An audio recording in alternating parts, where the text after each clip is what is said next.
Yeah, yes, sir. We are live. We are live, man. Peace to the gods. You already know who it is, man. It's the chosen one, Macabre 13, coming at y'all with another one. So we gonna get it in, man. So let me get everything set up.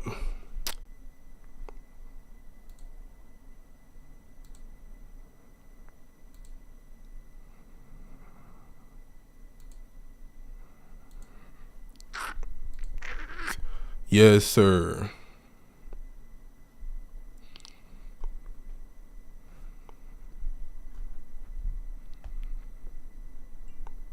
Okay, boom. Yeah, we should be good now.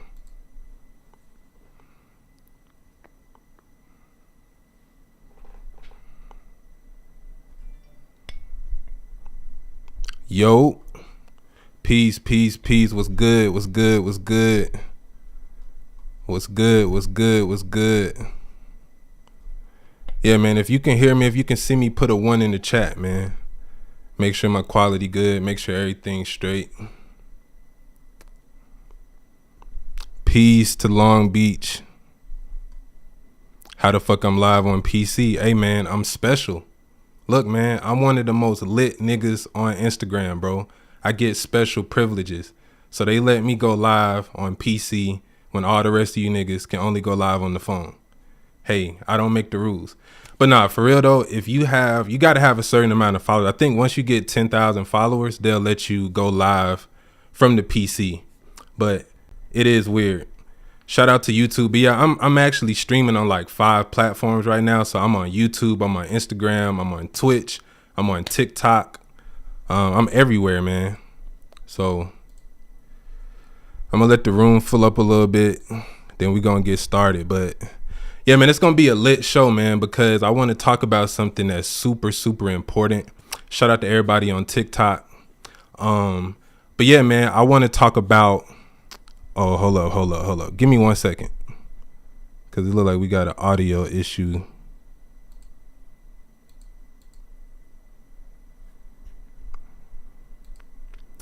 Okay.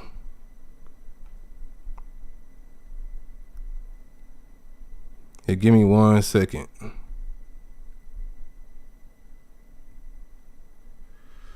He said, can I show you other tapestry? I got you later. Honestly, since I'm on like the PC and I'm using my camera, I can't really move around.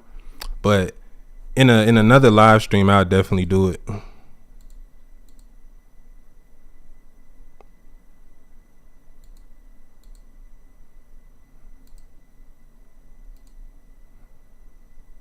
Yeah.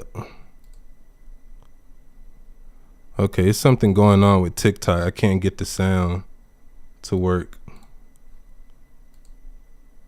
Fuck it. But yeah, so today we're going to be talking about how to heal from past trauma.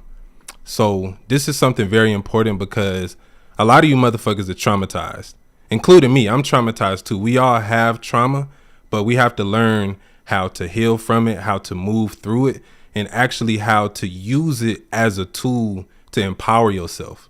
So we're going to get deep. Shout out to everybody. What's good? What's good, Cosmic? You said, am I depressed? Hell no, I'm not depressed, nigga. I'm a god. The fuck? I used to be depressed. I keep it real, bro. I went through times where I felt like taking my life. I went through times where I felt like giving up and not living anymore. But you have to understand that those feelings are not actually yours.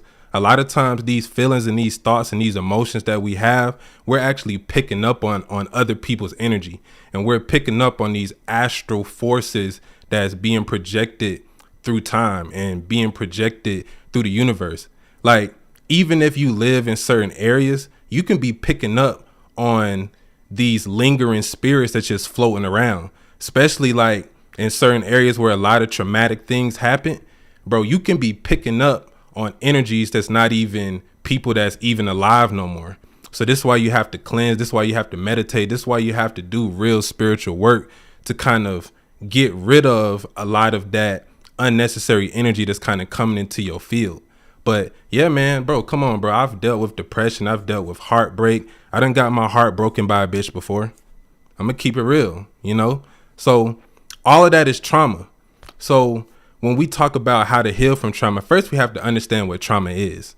So trauma is an event that occurs, a negative event that occurs that impacts your psyche in such a way that it changes who you are, right?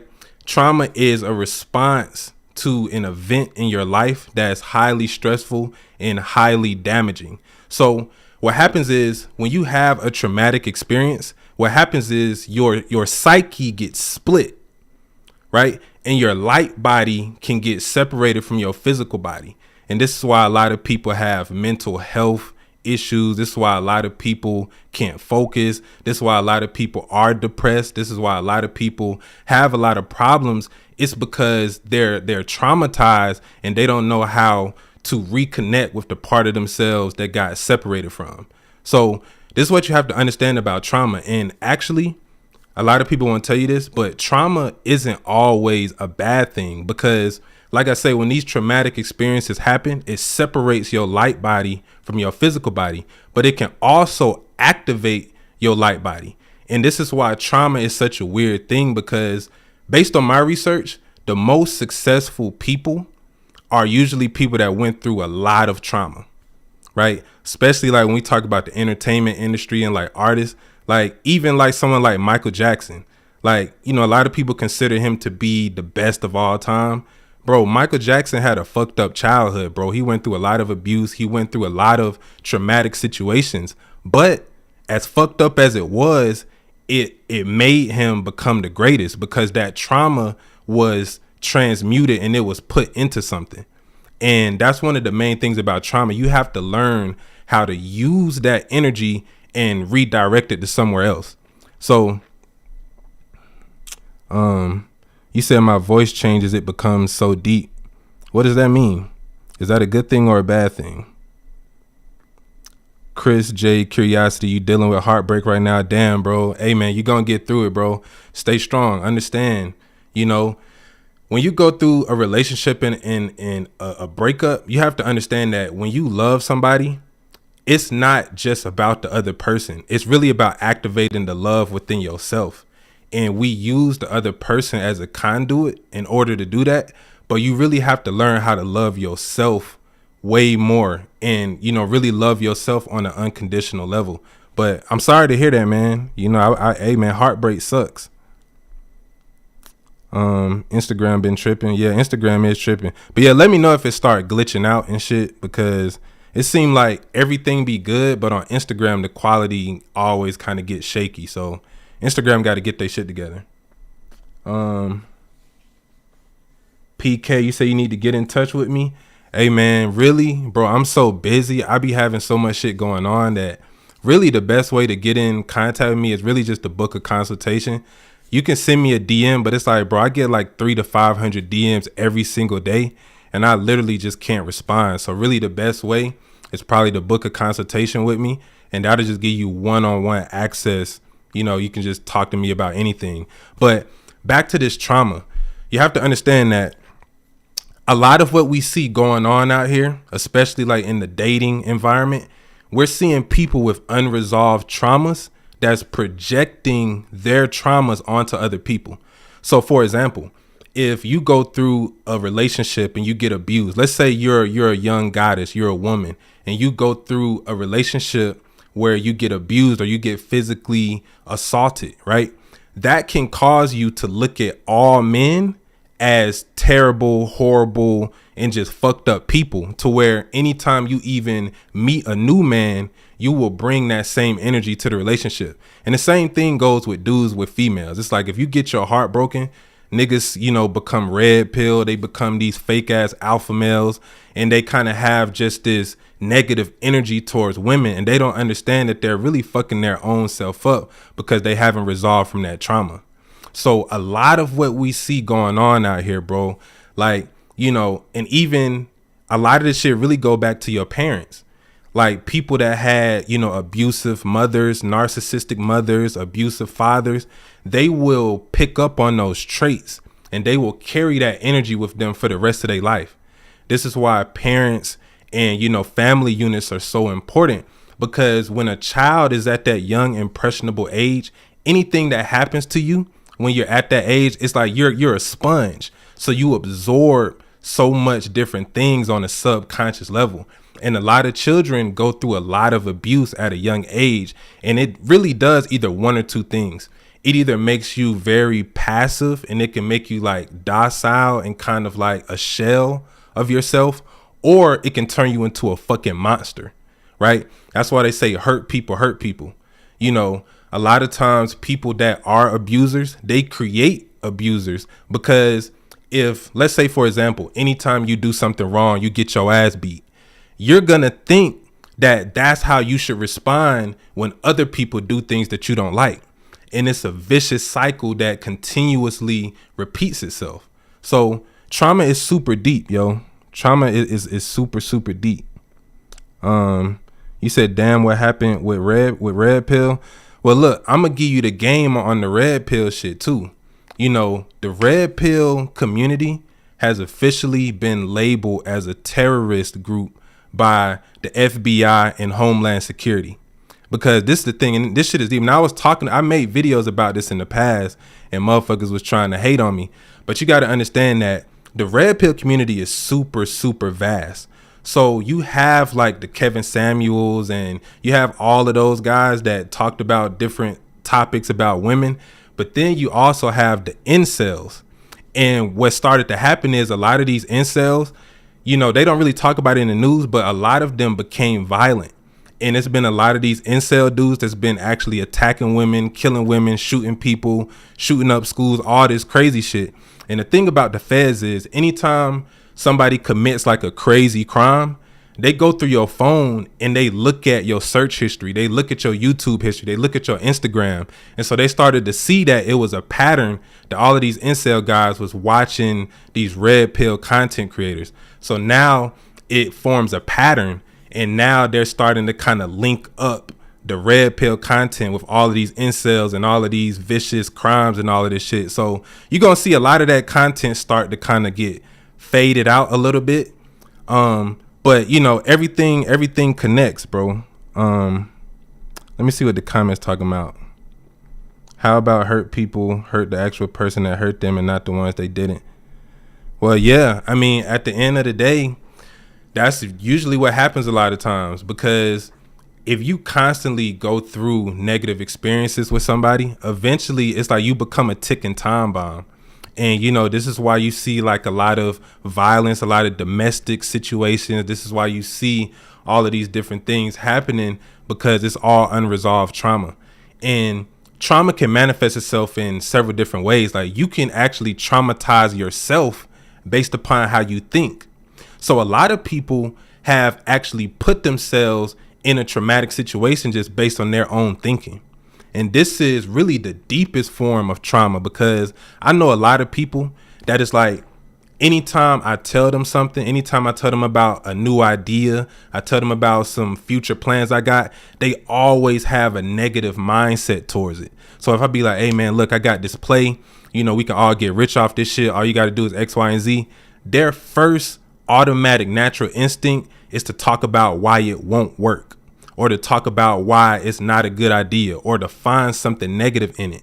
And a lot of people unconsciously have this type of mindset based on trauma, because like I say, a lot of it go back to childhood. A lot of this go back to your parents.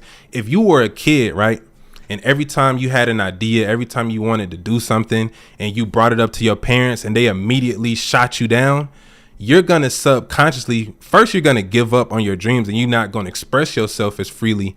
But also, you can actually become that same person when you get older. So now anytime somebody brings you ideas, you automatically go negative. And it's like on social media, like, and I just got to say this too, bro, like a lot of people, they're so easily triggered that when they see certain things online, it's like they just have to comment. They have to just point out something negative. And this is really just a condition of the ego and the brain. Like a lot of people don't realize that we're almost subliminally programmed to seek out the negative. Like everything can be going perfect, and one small minor inconvenience can cause people to literally just lose their mind, and they will hyper fixate on that one negative thing instead of focusing on all the positives and all the good things. And we see this in the world every day. Just like I made a post the other day, I was like, look, we don't realize how privileged we are. We don't realize how much opportunities and how much access we have to things that previous generations didn't. And as soon as I put that video out, people in the comments, oh, nah, you know, you wrong, because back in the day, people lived longer. They didn't have all the mind control. Like, bro, there will always be positives and negatives and pros and cons. But a lot of people focus too much on the negative because that gets people riled up. People like to feel like they're against something. A lot of people are addicted to conflict. And that's another form of trauma. That's another form of subliminal programming. A lot of people, believe it or not, they can't handle being at peace. They need some crazy shit to be going on. They need drama. They need something to just, you know, keep them engaged. A lot of people think being peaceful is boring.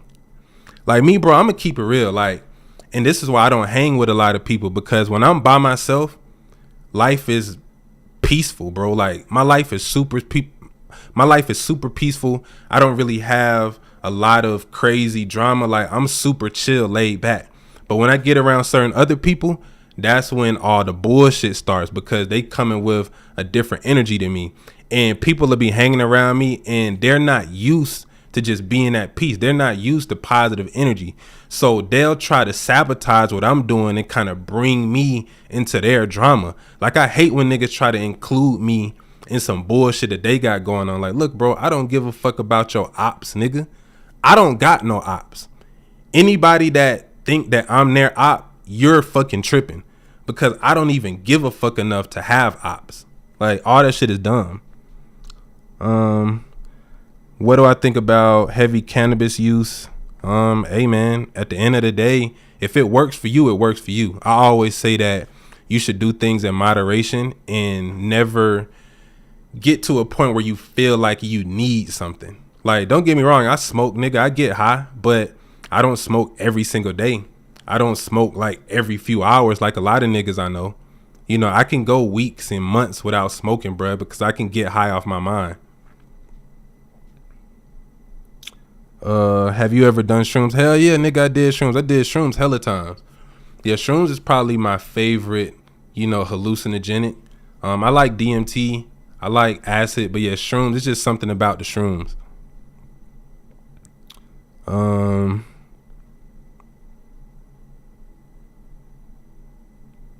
But at the end of the day, you really don't need these drugs, bro. I mean, you know, you can do certain breathing techniques.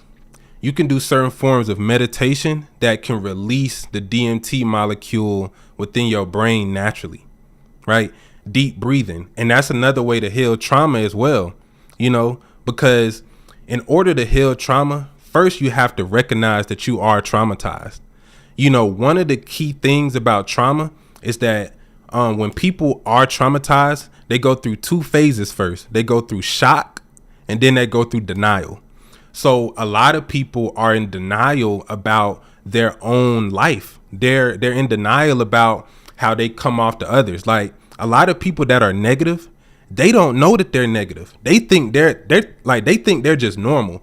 They think that's just how they are. They think, you know, the way that they live, the way that they express themselves, all the toxic shit they do, they don't see it as negative.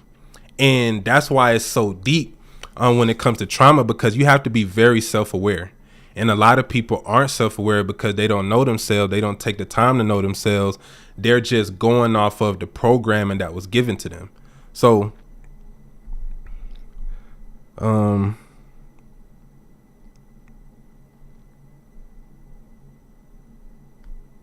so yeah, I mean, at the end of the day, oh my bad. Oh yeah, shout out to you, Student for Knowledge. You say you living in your car right now. Hey man, listen, better days are coming. Big things are coming your way, man. Listen, I've been through all of that shit, bro. I used to live out the car, nigga. I used to live in bandos. I used to live in fucking tents. I used to be homeless. I used to be down bad, bro. Now I'm in my own house. So if I can do it, you can do it, bro. It's all about focus. It's all about learning. And it's all about every single day trying to get better, trying to learn, trying to improve yourself, bro. Like when I was homeless, you know what I did that really changed my life? Nigga, I started going to the fucking library, bro. I started going to the library and reading every day. I picked up the Black's Law Dictionary and I started learning about the laws. I started learning about credit. I started learning about how you can remove anything off your credit report. I started learning about how you can build business credit. I started learning about marketing. I started reading all these books. I started learning about history, learning about how things work in the matrix so that I could go into the matrix and reprogram shit. See, a lot of people have a victim mindset, and this goes back to trauma. Once again, a lot of people have put themselves into a state of perpetual victimhood. To anything that happens, it's always somebody else's fault. And until you take that accountability, bro, you're always going to be giving your power away and you can never stand on your square fully, right? So you have to understand, man, this shit gets deep. But when it comes to this trauma, one thing that you can do to overcome and heal from trauma is really just practicing deep breathing. Like, you have to get into the habit of breathing deeply, because you have to understand that the spirit is in the air. You know, oxygen, breath, that is the spirit. That's the gateway to the higher consciousness that people are trying to get to. So when you get into the habit of breathing deeply, I always say deep breaths equal deep thoughts. Like, it's so many times, bro, where I just catch myself and just start breathing deeply, breathing into the diaphragm. Then I start visualizing when I'm breathing that it's positive energy flowing into my body. If you do that consistently, you can overcome anxiety. You can overcome nervousness. You can overcome, feeling, depressed and feeling mad and angry and frustrated all the time. A lot of this goes back to the breath, bro. When you learn to control your breath, you can control a lot of things outside of you. You control the inner, you can control the outer. Like, that shit is real. Cardoza, never say that you're broke. I don't give a fuck if you don't got no money in your fucking bank account. Even if your shit in the negative, never say that you broke. Nigga, you always rich. Bro, when I was broke as fuck and had no money, I always walked around like I was a rich nigga. I never let not having money make me feel like I was lesser than, because I knew I was that nigga. I always knew that I was that nigga, bro. You got to have that energy, because the thing is, you cannot have no money. But if your mindset is right, if you learning, if you got skills, and if you have a passion, bro, you can get rich any day, bro. Like, there has literally been times where people just came up to me and gave me $40, gave me $80 just randomly. I didn't even ask. But it's because my energy, because I didn't let the outside world dictate my internal state of being. That's the key to this shit, bro. A lot of people allow the outside world to dictate how they feel within themselves. That's backwards, bro. You have to control the inner world to dictate and control the outer world. It's just basic metaphysics, Like I say, bro, I'm not one of these niggas that try to act like I'm all perfect and high and mighty. Like, no, nigga.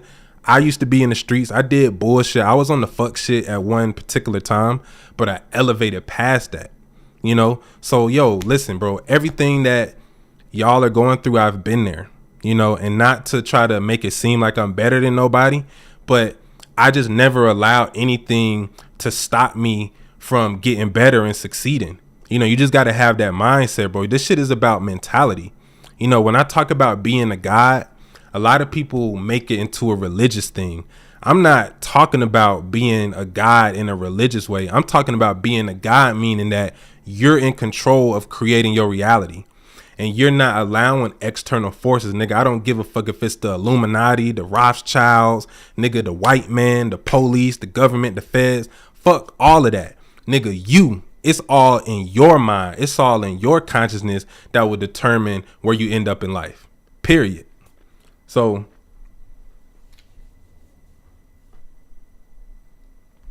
facts. Yeah, man, the library is so underrated, bro. Hey, that's a good comment.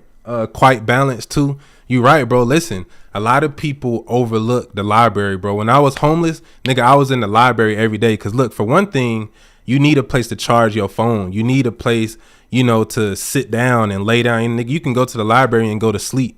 I used to sleep in the library, bro. you know, but I would be in there. And then also what I started to do, I started to talk to people that was in the library. You'll meet some interesting motherfuckers in the library, bro. You'll meet some bad bitches in the library too. See, a lot of you niggas that ain't got no hoes, you need to go to the library, bro. Go to the library and meet you a woman that's in the library, bro, that's reading books, that's doing something constructive with her life. Y'all niggas want to chase after all these IG models that's not fucking with you unless you got a bad. Come on, man. Take your ass to the library, nigga. I'm putting you down, putting you on game. You know what I'm saying? But, bro, honestly, he said, what's the book that I read on how to fix credit? It's not really one book in particular. It was a whole lot of books. And this is like, nigga, this is like 6 years ago. So I didn't even remember a lot of the books that I did read. I just took the game and I took notes. And once I had the information, I was able to start implementing it. So, man, it's all type of books out there. I'm actually about to put out a book on credit myself. You met a beautiful woman who works in the library. I'm telling you, bro. Are you already in a relationship? Hey, man, polygamy, bro. You know what I'm saying? Polygamy is the future. How do you avoid getting finesse? What you mean by that?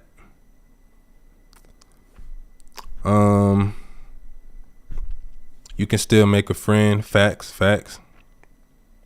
What games do I stream the most? Man, honestly, I play a lot of weird games. I don't play video games that like people be hyped up. I mean, I play like Fortnite and shit. I play GTA. You know, I don't really play a lot of sports games. I play a lot of RPG and like nerdy ass weird games. So I'm playing a game called Genshin Impact right now. That's like one of my favorite games. I mean, I fuck with Spider-Man. I fuck with that Spider-Man shit. That's kind of fun. So I play games sporadically, bro. I'm not like a big gamer, but I am going to start streaming more. Oh yeah, I fuck with World of Warcraft. I fuck with Skyrim, Elder Scrolls. I be on that. So yeah, I like adventure games. I'm really like a Nintendo nigga. Like I grew up on a Nintendo 64. So Zelda, Mario, Metroid, all that type of shit. I like those type of games. But yeah, it's a few games I'm playing. Oh, you said your girl isn't into polygamy yet. Hey man, you got to talk her into it, bro. Yeah, I fuck with Dragon Ball Z. Yeah, I play GTA a little bit.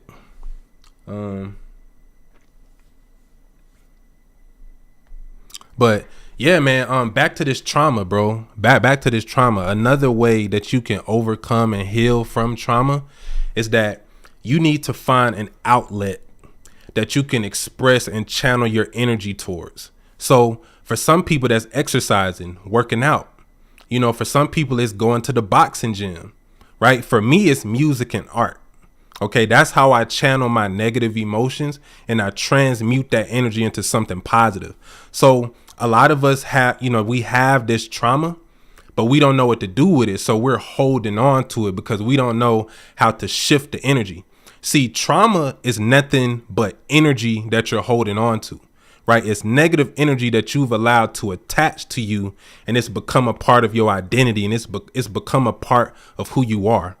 So when you start to have activities and you start to have outlets to where you can move this energy and actually use it in a constructive way, this is how you can really heal. Take somebody like Mike Tyson, right? One of the best boxers of all time. A lot of people don't know that Mike Tyson got bullied as a kid, right? Read his autobiography. He got a good autobiography out. It's documentaries about it too. But yeah, Mike Tyson used to get his ass beat, bro. He used to get bullied. He was getting, you know, fucked up out here. And one day, just one particular day, bro, he snapped and he knocked the nigga out. And everyone was scared. And after that, he became a monster. You know, he started going to jail and shit. But fighting was his outlet. That's what allowed him to transform and transmute his trauma into what, you know, basically led to him becoming a great, you know, one of the greats, you know. So you have to find an outlet to take all of that pain, all of that anger, all of that sadness and put it towards something, right? You know, like I say, working out, hitting the goddamn punching bag.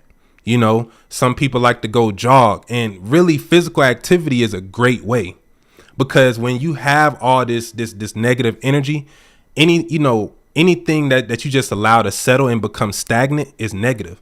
You know, anytime water is stagnant and it's not moving, that's not good. Okay.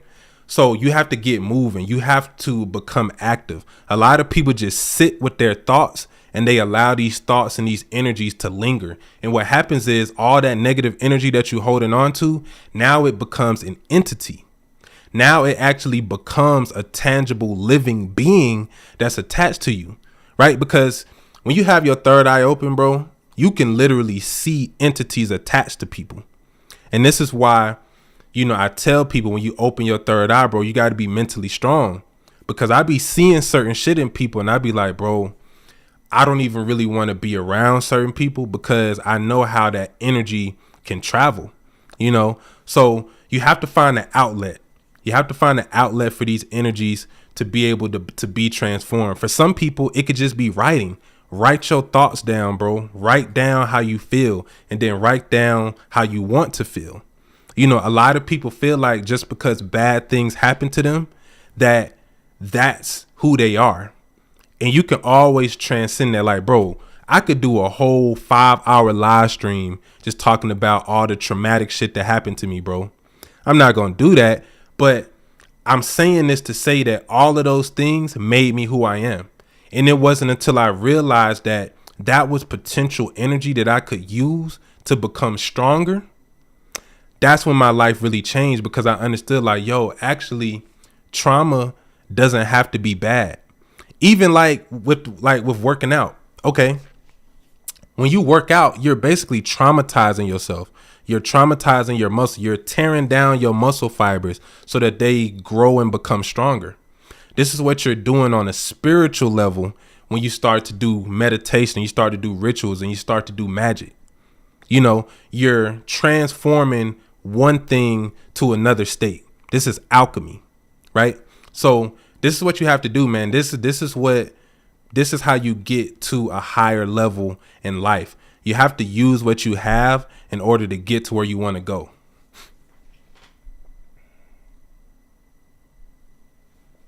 But yeah, man. Hey, man, look, if you're watching the live, man, on YouTube or wherever you're watching that, drop a like, man. Hit me with a like, you know, so the algorithm can pick it up so more people can watch.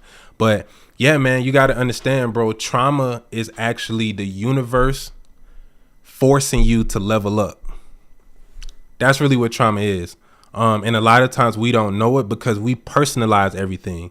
See, when we talk about consciousness, you have to kind of look at yourself from outside of yourself. And this might be kind of hard to understand. I'm going to try my best to explain it. But your soul, your spirit, and your consciousness is not limited to your physical body. Okay? So you can elevate your consciousness and you can astral travel, you can lucid dream, but you can remove your consciousness from your body and look at your physical self. And it's like a video game. You're not the character in the video game. You're the person that's holding the controller outside of the game. This is what we talk about when we talk about elevating in consciousness. So this is the key. You have to depersonalize everything that happens to you. Like even me, I get a lot of hate online, bro. Like, bro, I get death threats. I've had people in real life that recognize me online. Niggas tried to follow me from the Walmart. I had to pull out the AR on niggas, all type of shit. But you have to understand that a lot of times the negative things that people are doing to you, it's not always personal. It's just that they're projecting the negativity that's within them. So I don't take things personal, bro. Like when motherfuckers be hating on me in the comments, you know what? I just laugh, because at the end of the day, if you're taking time out of your life to project negativity onto me, bro, you're in a fucked up place. You know what I do when I see content on social media that I don't like? Nigga, I keep scrolling.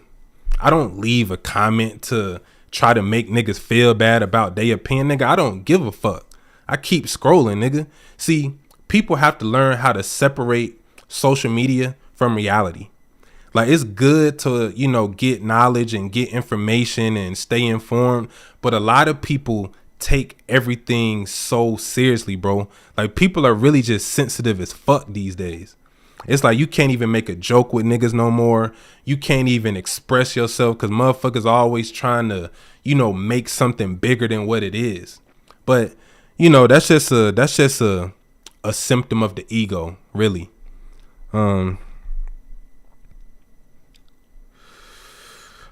Facts. Definitely got to stay protected, man. Oh yeah, just ridiculing curriculum. Appreciate that.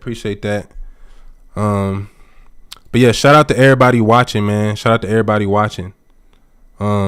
Okay, my bad. I ain't see you right here on Twitch, Torian.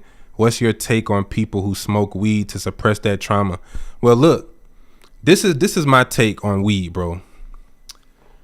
I'm a shaman. I look at myself as a shaman.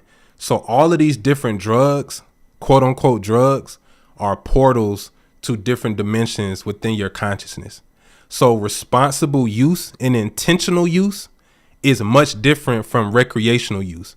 Anytime I smoke, bro, I always set an intention before I light it up. Most people don't do that. They just smoking, getting high. Like I say, I don't give a fuck. Do what you want to do, bro. That's another thing. The conscious community be so judgmental. Niggas be like, oh, if you smoke weed, you're low vibrational. If you like, bro, if it works for you, bro, and if it does help you with your trauma, who am I to tell you not to do it? Nigga, you a grown man, you a grown woman. Whatever you feel like is best for you is what you should do. Because for some people, they shouldn't smoke weed. But for other people, that could be a way for you to tap in. Because, see, I know how to smoke weed and tap in and use it for beneficial purposes. But not everybody can do that, So it's all based upon your energy. Oh, yeah, definitely weed can be used spiritually. And, especially if you extract it, and you start messing with the oils and shit, it's definitely very medicinal.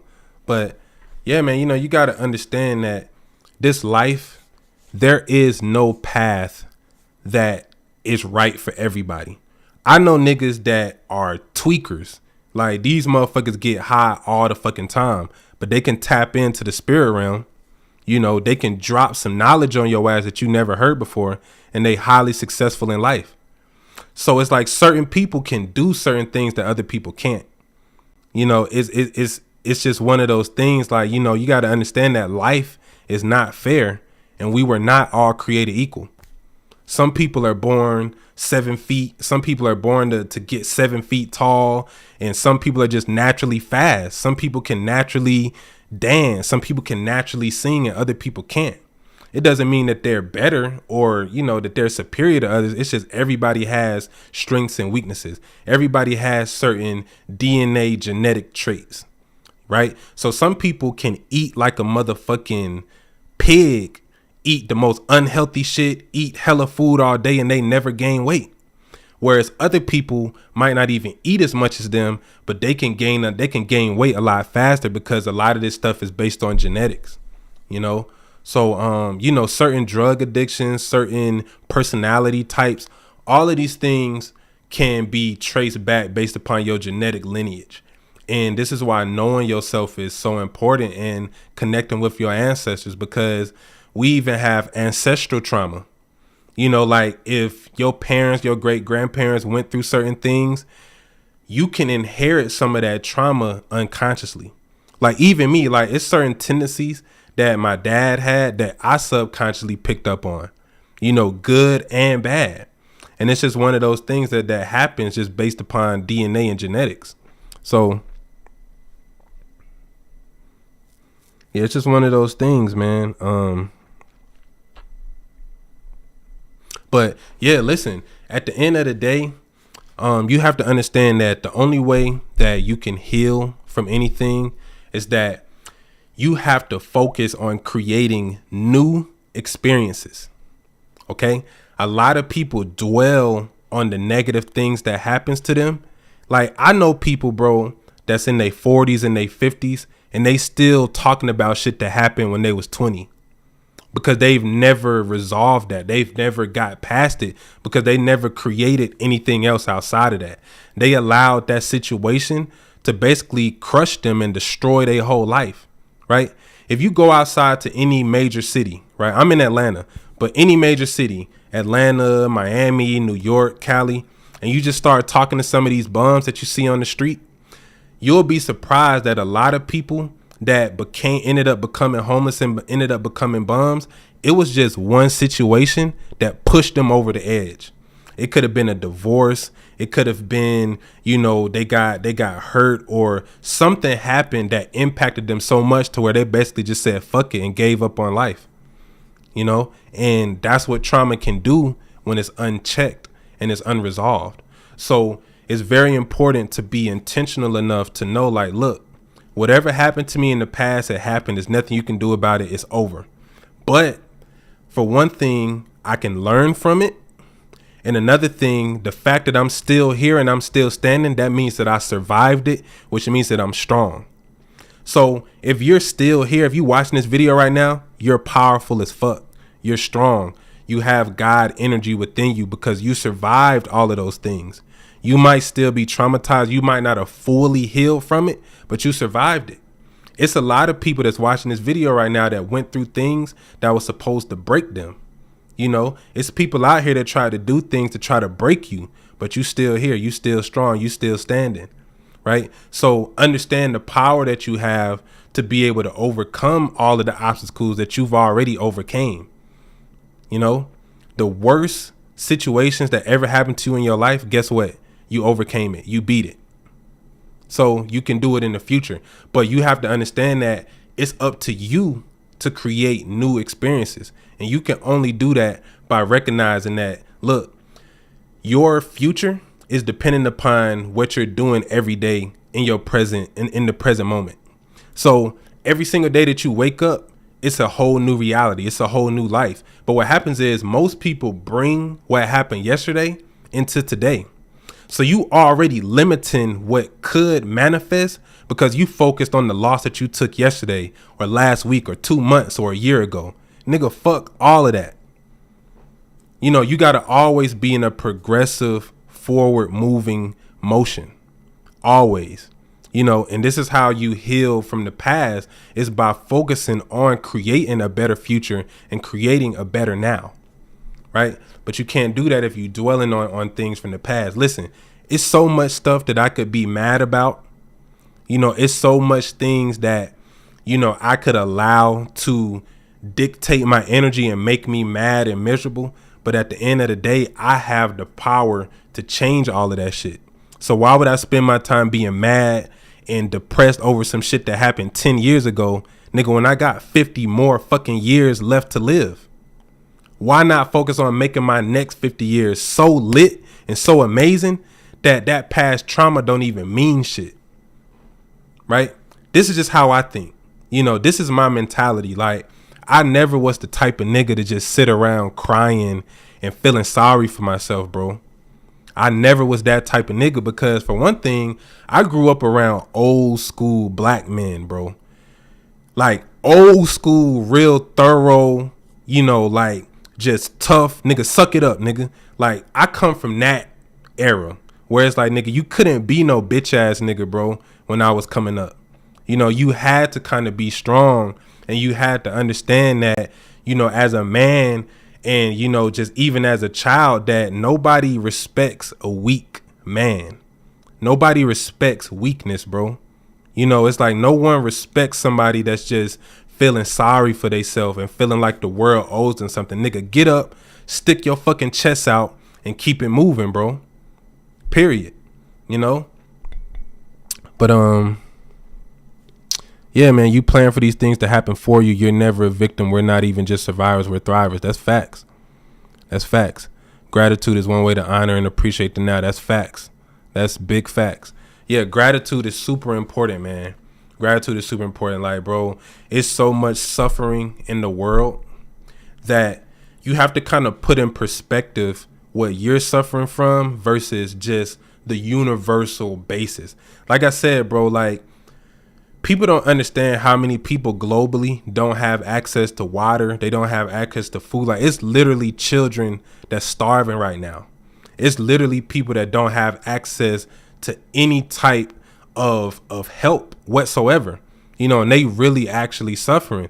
And you kind of have to put in perspective. They're like, hey, look, you may be going through some hard times, but most people watching this video, you got internet. You probably ate food today. you probably, sleeping in a house or sleeping in a car. It's like, yeah, you might not be exactly where you want to be at, but you're still in a reality to where you have a chance. It's certain people that's born with disabilities, bro. It's people that's born blind. It's people that's born deaf. It's motherfuckers that's born that can't walk. I used to be paralyzed. So it's like, I understand what it's like to really have a real fucked up situation. And that's another reason why I can't really just be depressed and sad about shit, because when I was in that wheelchair, bro, that put everything in perspective for me, because now every step that I take, it means something now. I was taking for granted even being able to walk around this motherfucker. You know what I'm saying? I was taking all that shit for granted, bro. And the universe had to sit me down and show me like, nigga, look, all this shit that you complaining about is nothing. Imagine not being able to walk for the rest of your life. Imagine not being able to even use the restroom on your own for the rest of your life. There's people really going through that. So a lot of this minor shit that niggas is complaining about, bro, it's bullshit. It's really bullshit. And a lot of times we're complaining about things that we can actually change and control. Like I say, if you have like a real disability, hey, bro, it's not too much you can do about that. So I empathize and I have compassion for these people. But if you're somebody that's just out here, an able body and a sound mind, and you complaining every day, it's something wrong with you, bro. It's something wrong with you.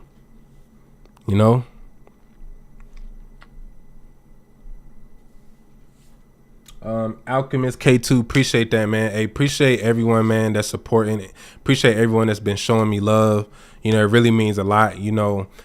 Man, I ain't gonna cap, bro. I'll be honest with y'all, man. Sometimes I feel like saying fuck this shit, because it's so much work. It's so much constant pressure. It's so much, it's a very demanding thing. Like, a lot of people think that making these videos and making content is just, a easy, laid back, like just a leisure activity. Like, nah, bro, it's real work behind this shit. So I definitely appreciate the support, man. It really means a lot. And it really keep me going, because like I said, I started making content and I really just wanted to put certain energy and put certain perspectives out into the world that I felt like could help people. Because I know when I was going through my dark times, when I was going through my rough phases in life, not too many people was there to kind of give me encouragement, to let me know like, hey, bro, it's going to be good. Just stay focused, just stay on the path, stay disciplined. I didn't really have that. So I know that a lot of people, especially a lot of younger people, they're going through a lot of fucked up things, and there's nobody telling them that like, nah, bro, you got the power to change it. You got the power to overcome it. Not many people is saying that. A lot of people really will kick you when you down. I never was like that, bro. I want to see everybody win. I want to see everybody prosper, even the people that don't fuck with me. That's how thrown off I am, bro. Like, even if you don't fuck with me, I don't want to see you suffer. At the end of the day, now, if you attempt to harm me in a real tangible way, oh yeah, fuck you, nigga, you can die. That's how I feel. But other than that, bro, just niggas talking shit on the internet, bro, I don't let that shit bother me, bro. At the end of the day, man, I gotta live my own life, and nobody is really gonna give a fuck if I give up or keep going. It's kind of just gonna be up to me. So the Pheno Finder, you help make all the spiritual stuff click for your boy. Hey, I appreciate that, man. I appreciate that. Yeah, like, that's another thing. I wanted to kind of like remove some of the dogmatic type of stuff that I saw in the conscious community. Because like I say, man, people turn consciousness into another religion. So people try to polarize everything. And really, true consciousness is about transcending the duality, transcending these polarities, and really tapping into true oneness and really being able to connect with the all. A lot of people, man, they get consciousness and say, oh, if you do this, then you're not spiritual. Bro, even the person that has no knowledge of self is still spiritual. You can't not be spiritual, bro, because we are spiritual beings. What happens is we just lose connection with that part of ourselves, and we just dwell more in the lower self or the ego. But even the ego, what we call the ego, can actually be a gateway to spirituality, because I don't believe that you should kill the ego. I believe that you should strategically use the ego when you need to, right? So I know how to use my ego in a way that's positive versus in a way that's negative, right? But all of this comes with learning. All of this comes with understanding, you know, and it takes time. But yeah, man, you got to understand that every negative experience is attached to a positive one. It's just like a battery. You can't have the negative side of the battery without the positive side. So when you going through these negative situations, understand that on the other side of that is something positive. And there's a lesson to be learned if you're able to go beyond the ego and actually see things for what they are, you know, and it's not easy to do. It's definitely not easy to do. And that's the thing about spirituality is like a lot of people make it seem like when you become spiritual that your life will just get easier and everything will be magical and everything is just gonna be a life with no stress and no hardships and no struggles. That's not true. A lot of times when you become spiritual, your life will actually get more difficult in the beginning because now you're changing the frequency that you've been operating in. So the universe is naturally going to try to bring you back to where you was at. You know, it's going to try to bring you back to the old part of you. This is why, like, when I did this, a good example, like when I first started eating meat, when I stopped eating meat, bro, it's like everywhere I went, it was just more meat just being thrown in my face, bro. Pause. Pause on that. But it's like everywhere I went, bro, it's like motherfuckers was trying to just, it's almost like because I stopped eating it, it's like the universe was trying to see if I was serious. So they put me in situations where I would be tempted and I would be tested. And that's how you know that you're actually making progress. When you can stand in the face of adversity and temptation and not fall victim to it, that's when you know you're actually making real spiritual growth. You know, so a lot of times when you go through these shifts in your consciousness, right, the universe is going to test you to see if you really about this shit.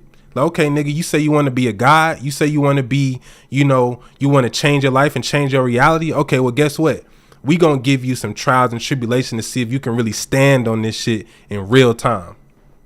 Most niggas can't do it.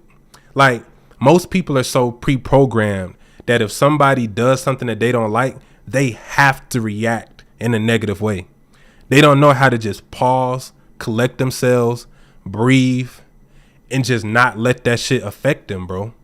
It takes a lot of work because, like I say, the ego wants to go tit for tat. The ego wants to always respond and get the last word and feel like, you know, you beat them and you won. But nigga, you didn't win shit. You know what I'm saying? You don't win anything by going back and forth with negative people. You know, this is why I don't argue with niggas. It's like, okay, if you believe in Jesus and I don't, I'm going to tell you why I don't. But nigga, I don't care to debate you about it. If you believe in Jesus, nigga, keep believing. You know, if you believe in whatever you believe, bro, look, I'm not here to change anybody's belief. I got respect for everybody that got respect for me. Now, once you disrespect me and try to force your beliefs on me, now we got a problem. But outside of that, bro, I don't really be giving a fuck.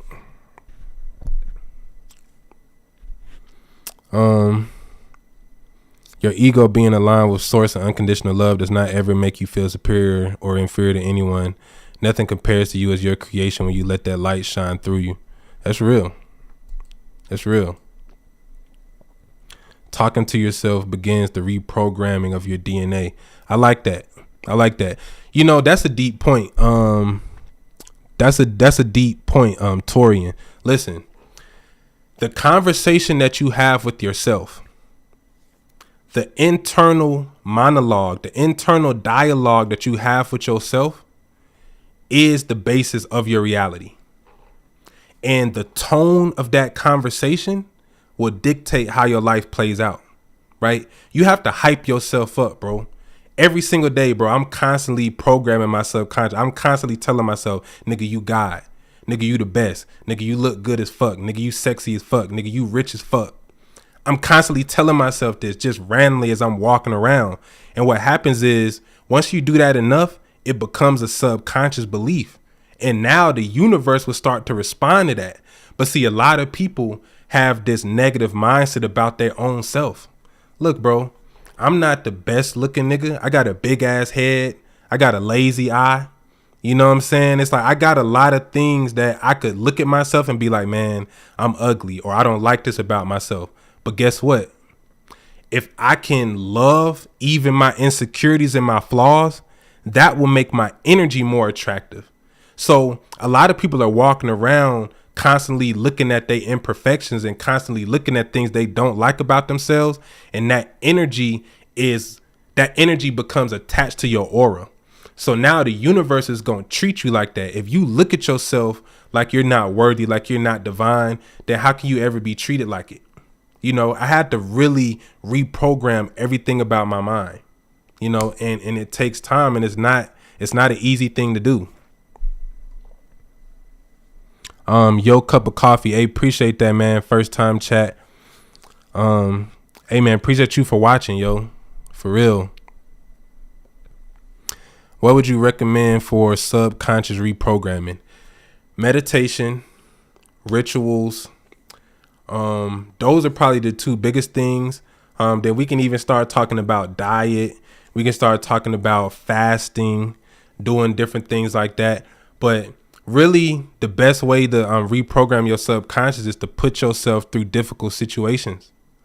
You know, because it's only when you overcome stress and overcome obstacles that you reprogram yourself. And this is also how you build confidence. A lot of people ask me like, yo, I want to start streaming. I want to start making content, but I don't have the confidence, or I don't have, you know, the self-esteem to get in front of cameras and, you know, speak what's on my mind. And a lot of that really just comes from the fact that you're overanalyzing, and you're not understanding that the more that you do something, the better you get at it.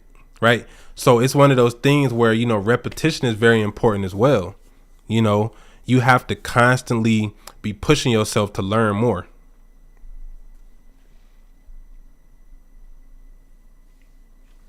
You said, do you think eating meat is bad? Honestly, this is my thoughts on diet. I think everybody's body and everybody's DNA code is different. So for some people, eating meat is bad. For certain other people, eating meat isn't bad. It really just depends on you and how your body, your DNA, and your genetics is set up. Like, this is why I don't believe in like, oh yeah, everybody should be a vegan or everybody should eat meat. Like, no, nigga, it's whatever works for you. You got to listen to your own body. See, me, I ate meat for most of my life.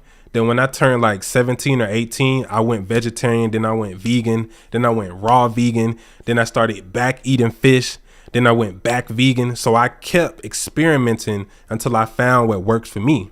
Right. So right now I'm not eating meat, but I may eat meat in the future if I feel like that's what I need to do.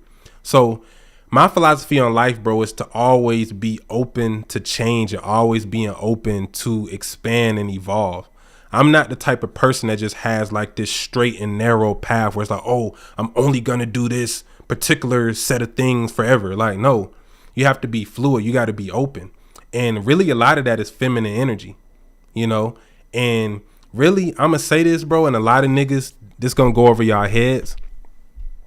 But the ultimate cheat code as a man is learning how to tap into and harness your feminine energy and balance that with your masculine, right? See, a lot of these fake ass alpha male niggas, they not gonna tell you this. They're gonna tell you, oh yeah, it's all about being strong and lifting weights and dominating the woman, and you know, you're the man, and you know, all of this shit. And it's like, that's cool, you know, it's good to be masculine, but if you don't balance that with the feminine side, you're gonna be one of these niggas that is kind of like just out of touch a little bit. You know, because see, the feminine side is really the spiritual side. Like when we start talking about meditation and magic, a lot of that is more feminine because it's indirect. You know, masculine energy is more direct. Feminine energy more so attracts things. You know, you got to learn how to attract. Like me, bro, I'm very feminine. But see, a lot of niggas, when they hear feminine, they automatically think gay, or they think that I'm talking about acting like a woman. That's not what the fuck I'm talking about. I'm talking about energy. We talking about polarities and principles of energy. right? Masculine energy goes out, feminine energy attracts. You got to learn how to attract things. And a lot of men, we're programmed with this mentality of like, oh yeah, we got to go out and take, and we try to brute force everything. And we don't know how to really balance that energy and allow things to come to us. We don't know how to set ourselves up energetically and put ourselves in position to attract, because we're constantly chasing and we're actually going after things. And the more that you chase, a lot of times the more things can actually run away from you. So learning how to balance the masculine and the feminine is a major, major key, because a lot of dudes, bro, like they're either too masculine and they're not in tune with their feminine, or they're too feminine and they're not in tune with their masculine. And it's kind of rare to find men that have both of these energies balanced, right? Like even with women, like, we talk about, women should be feminine, but women need a certain level of masculine energy as well. And it's like a lot of people don't talk about these things because it's taboo. Like I say, when I say men should be more in tune with their feminine, niggas think that I'm talking about putting on a dress and wearing makeup and heels. Nigga, I'm not talking about that. Now, look, if that's your thing, hey, bro, I don't judge, bro. Like, I'm not one of these niggas that's like, oh, if you're gay and you're like, nah, bro, however you are, whatever you do, that's between you and whatever you believe, bro, is best for your own life. But these energies, bro, it's not based upon just gender. See, we confuse energy with gender. And this is why, certain people will say, well, I have, the body of a man, but internally I feel like a woman. That's a real thing, bro. And it's like, we can make jokes about those people, but some of those people really are like that, because you can have a feminine spirit. You can have a masculine spirit in a woman's body. Like I know certain females that's like really like tougher than certain niggas. It's just how the energy can play out sometimes. So it gets deep.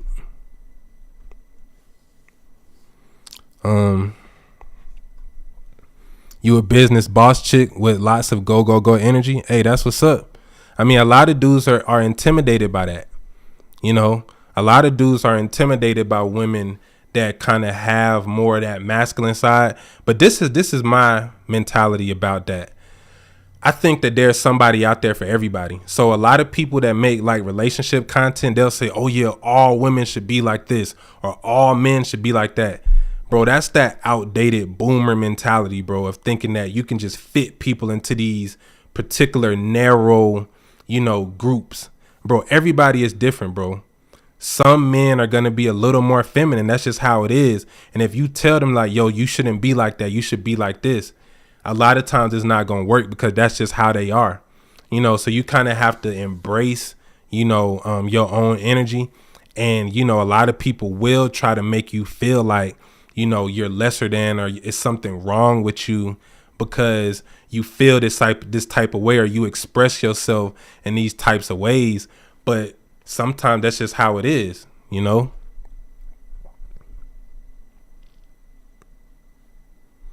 Oh yeah, a man choosing a girl fighter in the game. You were awesome. Much love for mentioning trans people. See, look, bro, the thing about me is like, I don't judge people based off their exterior. So I don't give a fuck if you black, white, Asian, nigga. I don't give a fuck if you purple, green, if you an alien. Hey, bro, if you cool and you got good energy, I'll fuck with you, bro. I don't give a fuck. Okay, if you they, them, or if you she, he, all of the, like, bro, if you're a cool person, I fuck with you, period. That's just my philosophy on life. I don't get into all the political shit. I don't get into the identity politics, because honestly, I really don't give a fuck. It's like, however you want to identify yourself, bro. If you want to be a cat, if you believe that you a motherfucking alligator, nigga, hey, bro, who am I to tell you that you not? The fuck? I feel like I'm a god, and people say that I'm crazy. So, hey, man, maybe we all crazy. Maybe we're all delusional, and, who the fuck knows? You know what I'm saying? I would love a purple friend. Now, that would definitely be lit. Golden Goddess, welcome to the channel. Welcome to the live, man. I appreciate you for tuning in. But Yeah, man. I mean, trauma, you have to really transform the way that you perceive trauma. And once you can transform the way that you perceive it, you can use that energy for something good. Like I say, I have a lot of trauma within me, but I've learned how to channel that trauma into my art. I can channel that trauma into working out. And I actually use my trauma as fuel to motivate me. Because when I look back in my life, I'm like, damn, bro, I come from nothing. I come from the hood. I know what it's like to not have shit. I know what it's like to be abused as a child. I know what it's like to feel neglected. I know what it's like to get fucked over by people that you trust. I know what it's like to be heartbroken. I know what it's like to be broke as fuck and nobody believes in you. But all of those things, I look back at it and I'm like, yo, all of that gave me the ability to help other people that's going through it. And also it helped me find my true strength. Because the thing is, once you hit rock bottom, bro, you can only go up. So anything that you're going through in life right now, just understand that the opposite side of trauma is pleasure. The opposite side of that trauma is bliss. And in order for trauma to exist, the opposite also must exist, which means that you can always swing the pendulum to the other side. This is what we talk about in universal laws when they talk about the law of correspondence, right? Because certain things is always that action and reaction. It's always these different forces that's working with each other.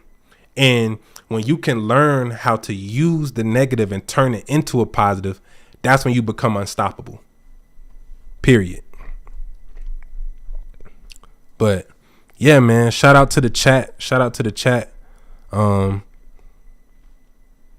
everybody watching.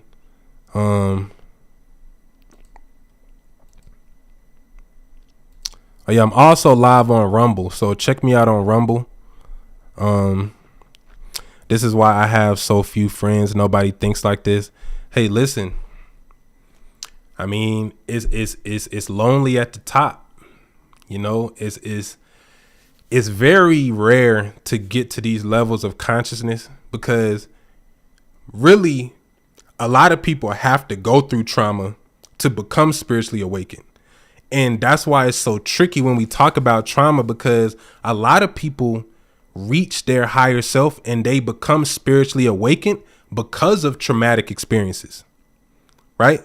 And this is why it's so crazy. And the spirit world works in mysterious ways, because sometimes the worst situations can actually bring out the best in you. That's just how life works, and it kind of takes a certain individual to be able to change their mindset, because when you understand psychology, for people to remain stable, they have to have a certain mental framework, right? So when you talk about changing that mental framework, this is what subconscious reprogramming is. You're literally changing the way that you perceive reality. And when you do that, it can cause people to have mental health problems, because it's almost like having a computer, deleting all the programs and completely rebooting it. And it's like you're starting over with the fresh new program. And if you don't know how to operate that new program, you can be lost, So that's kind of how it is when it comes to reprogramming the mind. It's a new program and you have to get used to that new program. And a lot of times our desire for comfortability will make us go back to the things that we tried to transcend, or the things that we said we didn't want. And we see this all the time in relationships. How many times have you broke up with her or you broke up with him and y'all got back together?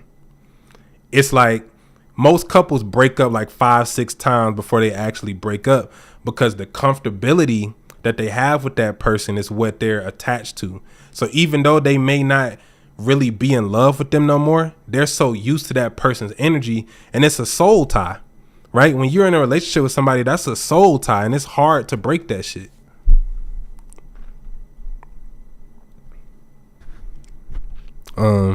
YB 3000, appreciate that. So look at this. You're bringing all of us together because of your past trauma and helping us heal our traumas. Hey, that's the whole goal, bro. That's the whole goal. At the end of the day, it's It's an opportunity. I look at everything in life as an opportunity, even the bad things. Even the bad things. Because a lot of times when you do go through bad things, that's actually a test to see if you're going to fold and if you're going to give into that negative energy, or are you going to transmute and stand on everything that you've been saying. You know, it's always going to be a test. And no matter how good your life gets, there's always going to be that polarity. So like even me, like I said, I used to be broke as fuck. I used to wonder where I was going to eat. I used to wonder where I was going to sleep at. And now that I'm past that realm, I got my own house now. I got a studio. I'm doing the content. I'm, you know, doing all this cool shit. I'm traveling the country. But guess what? I still have a lot of problems. But now my problems have evolved and they're different. So you're never going to have a life that's just completely devoid of any contrast, or just that's completely void of any challenges. There's always going to be a new obstacle. That's just a part of the matrix. That's just a part of the reality of the construct that we exist in. And when you can transform your mentality and you don't look at bad things as something that's meant to hinder you, but is actually meant to make you grow, that changes everything. Hey, appreciate that, Jay Peterson. You said my energy is sexy. Hey, I appreciate that. I put a lot of work in. You know, I put a lot of work. And you know, I try to, you know, put out an energy to people, man, that, you know, can benefit them. You know, our shadows are our best friends. Now that's real. That's real. Shadow work is so important, you know, because even like just on an individual level, we all know deep within ourselves the things that we need to work on. A lot of us just refuse to work on it because it requires us to become uncomfortable. It requires us to stop doing things that we like doing. You know, it's like losing weight. Nigga, if you want to lose weight, because even me, I got overweight, you know, so I've been doing a lot, I've been working out a lot more. I'm eating healthier. But it's like when you want to lose weight, hey, guess what? You got to give up them honey buns, my boy. You know, you got to give up, you know, a lot of them fried foods. You know, you got to give up a lot of those snacks that you like eating. You know, you got to give up a lot of the toxic behaviors that's keeping you in that state that you don't want to be in. You know, hey, you're not going to feel like working out, right? You're not going to feel like getting up and getting out the bed and going and doing fucking push-ups and going and putting in the work that's required to, you know, lose the weight. There's always going to be that friction no matter what. But once you can push past that, now you can actually tap into some real power, because at the end of the day, bro, a lot of this shit just come down to willpower. I'm gonna just keep it real with y'all, bro. Like, nigga, when I was broke as fuck, when I was goddamn homeless and fucking freezing my ass off in the wintertime, my willpower, bro, would not allow me to quit. Nigga, I could have just started shooting up heroin, bro, and just gave up on life. Because I seen a lot of niggas do that, bro. It's niggas that I grew up with that's on the corner shooting heroin every day. Because the trauma got so bad for them that they just gave into it and gave up. But I never could allow myself to do that, because I understand that I can will things into reality. You know, willpower is a motherfucker, because willpower is also what I like to call psychic energy. You know, it's this mental energy that's stored within your psyche. This mental energy that's stored within your consciousness that you can direct and that you can use to literally change the world. You know, you got to understand, everybody that did something great in life, it all started within their mind.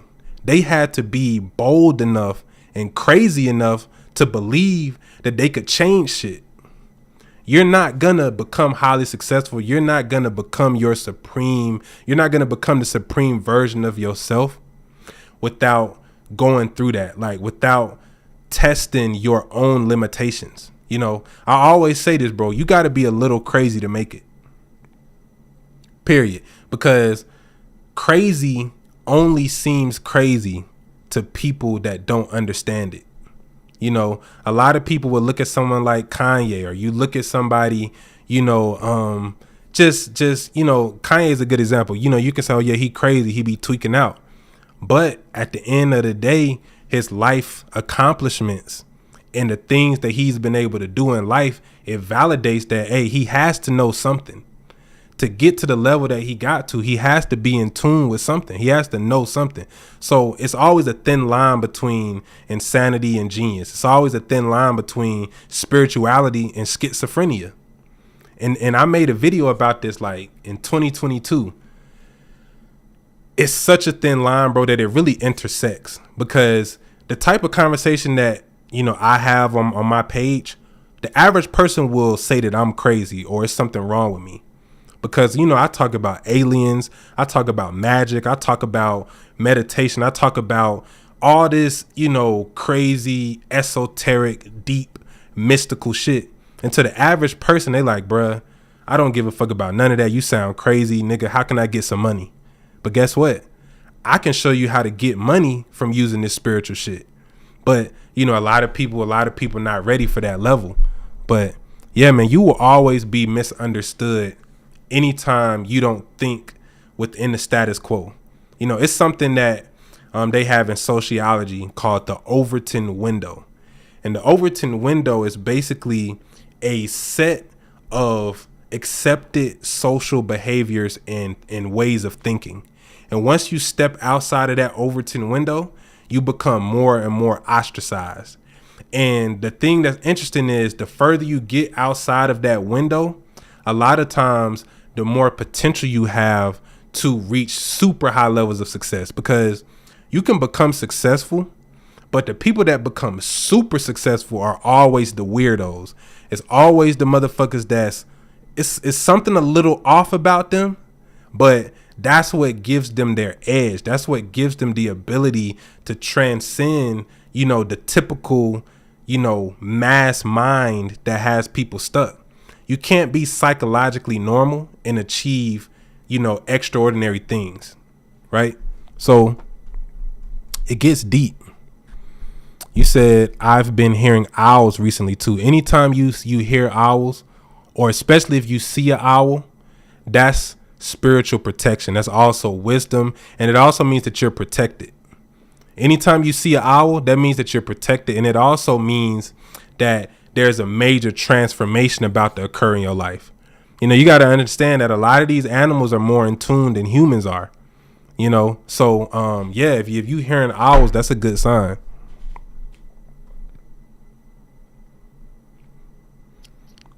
Right. You have to be extraordinary to achieve the extraordinary. That's facts. Oh, yeah. Black cats. Definitely. Yeah. Cats are spiritual. Cats are definitely spiritual. I actually might get a cat to just live at the house with me, honestly. I do no harm, but I do not believe in any limits. That's interesting. Are you familiar with numerology? Yeah, I know about numerology. I'll probably do a live stream about that another day, because it gets super deep. And there's so many different forms of numerology. Like, you have, like, you know, the Hindu version of numerology. You got the Chinese version. You got like the Western version. And, you know, these different numbers, they really just represent potential energies, and it's formulas. You have to understand that science and spirituality is really the same thing. Spirituality is the original science, but science basically validates and proves the existence of spirituality through logic. It's nothing but the left brain and the right brain. See, a lot of people get conscious and say, oh yeah, it's all about the right brain. No, you need both. You need logic to ground you so that you don't just be a fucking schizo that's just out here tripping out. And that's why I say it's a balance. It's a thin line, because I know a lot of people, bro, that, you know, they got so woke and so conscious that they just completely lost touch with their humanity. And like I said, they ended up on drugs, or they ended up, you know, just in a bad situation just because they kind of allowed themselves to get so far off into space that they could never really come back into their body. And like I say, I mean, for some people, you know, maybe that was their form of ascension. But I just feel like while you're on Earth, you should do everything in your power to maximize your experience and have as, you know, as positive of a life, and, you know, have all of your needs met and fulfill your desires while you're here. I don't teach a version of spirituality where you have to like be in poverty and reject pleasure and reject materialism. Some people believe in that, and for some people it works for them, but I believe in embracing all of this, because at the end of the day, bro, like if you know about this information, you already won the game. Because really the true value of a lot of this information is really once you transition and once you quote unquote die. Because at the point of death, if you have your consciousness and if you understand that you create your reality, you won't get sucked back into the matrix, because that's really what they want. They want you to get sucked back, because when you leave your body, it's going to be two paths you can take. It's going to be a path that's familiar to you, and it's going to be the darkness. So on the path that's familiar to you, you're going to see all your family, all your friends, your old house. And if you go that route, you're going to go to the light. That's how you reincarnate. But if you go to the unknown, that's how you gain the ability to create whatever the fuck you want to create. Because this is the thing, when you so-called die, the only thing that dies is the body. You still have a consciousness. You still have a mind, and you can navigate. But a lot of times when people have like a traumatic death, they don't know that they're dead, and they can kind of get stuck in that in-between state, to where this is why you have ghosts. This is why you have lingering spirits, because they don't realize what happened to them. And so they're still trying to live in this dimension when really they've left the body. So it can get pretty deep. It can get crazy. Oh yeah, shout out to YouTube, man. Hey man, if you're watching on YouTube, man, please give me a like. I see we got 47 people watching on YouTube. Shout out to everybody on YouTube. I see we got a couple people on Twitch. Shout out to everybody on Twitch. Fact, you got to have that dog in you for sure. For sure. That's another thing. And I just got to put this on the record. I am not one of these niggas that talk about love and light. Like, I am love and light, but I'm also darkness and destruction too, motherfucker. I will fuck some shit up. Don't ever think this shit sweet. Ever, bro. Like, I'm not the type of nigga you want to cross. I'm not, I'm peaceful, but I'm also a warrior, and it's that balance that a lot of people struggle with. A lot of people get so conscious, they get so woke that they lose touch with just reality. Like I was saying earlier, like, nigga, you got to be on go. You got to be ready to fuck some shit up, like, and a lot of people don't like talking like that, because, it kind of can contradict what a lot of people think spirituality is. But this is the thing, and I'm going to drop a gem on y'all. Being spiritual doesn't mean being moral or being quote unquote good. Being spiritual means that you're just tapped into something from beyond this realm. So it's certain forces that's so powerful spiritually that when they come into the physical, they have no choice but to destroy, because it's just the frequency is so high that it just can't correspond and exist within matter. So some of these niggas that you see out here that's shooting and robbing and killing shit, they really are from the dark side. They really are demons, because it's an energy within them that just can't be contained. And so you got to understand how these energies work, and you have to understand how to interact with these energies. Like, I got a lot of homies, bro, that's like, savages, like niggas got bodies, all type of shit.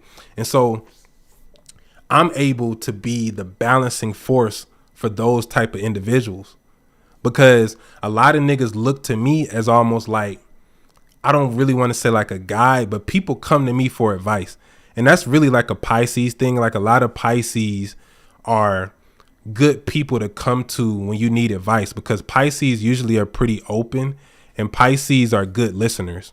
So yeah, a lot of people always kind of came to me for advice, even without knowing it. And another thing is, like, I can meet somebody, bro, my first time meeting them, and they'll literally tell me their deepest, darkest secrets within like 10 minutes of me meeting them.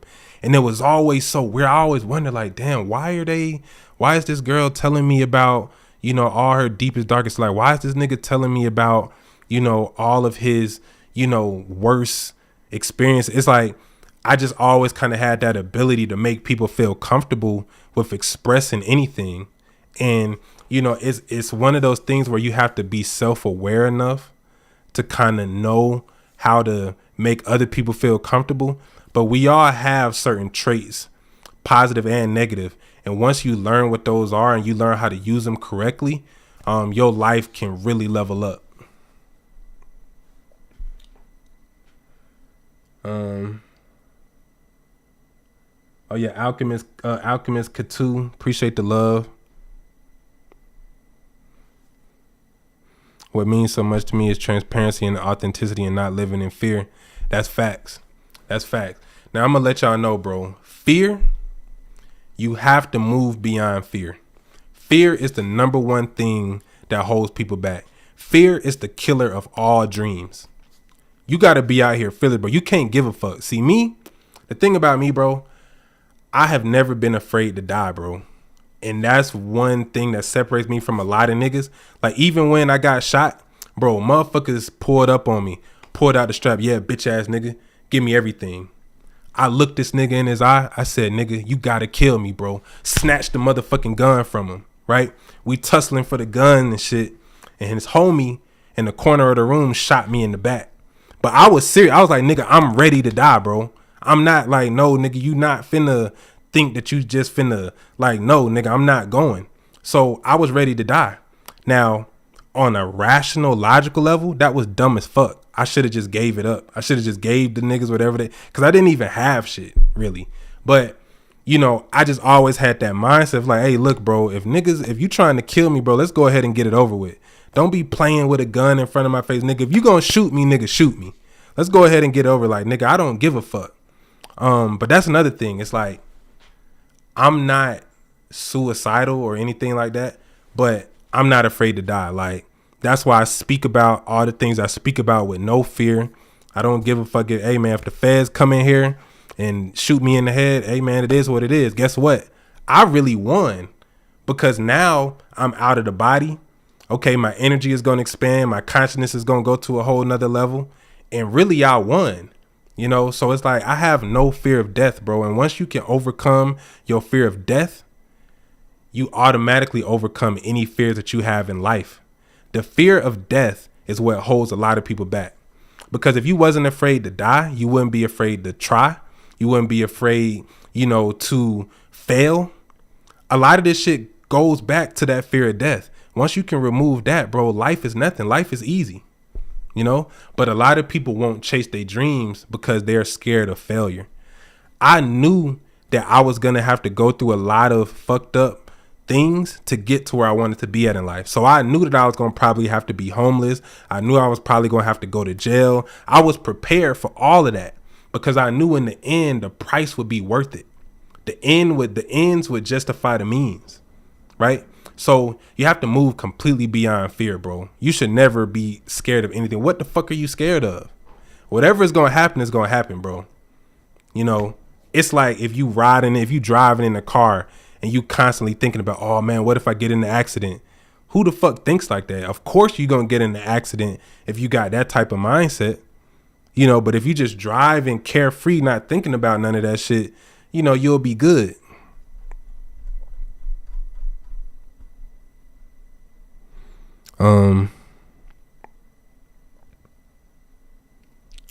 Yeah, we die many times while in the body, right? I mean, technically, you die every time you go to sleep because your consciousness leaves your body and you go to the astral realm. You go to different dimensions and you having these experiences.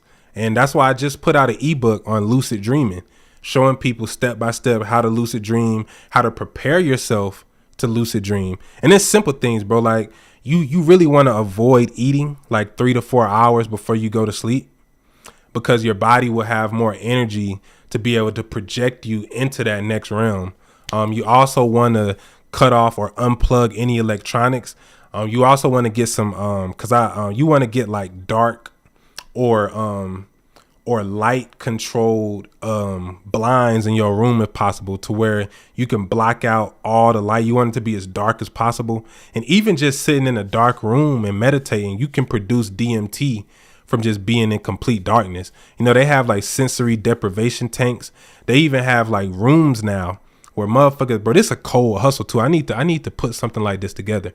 But they have rooms where it's just a completely pitch black room, and people go in there for like 24 hours or like days at a time, and they start hallucinating, and they have like DMT like experiences just from being in complete pitch black darkness for extended periods of time. Because eventually, if you're in the all black room like that, eventually you will start to see. Trust me, you'll start to see things, you know? So, yeah, man, it's a lot of different things going on.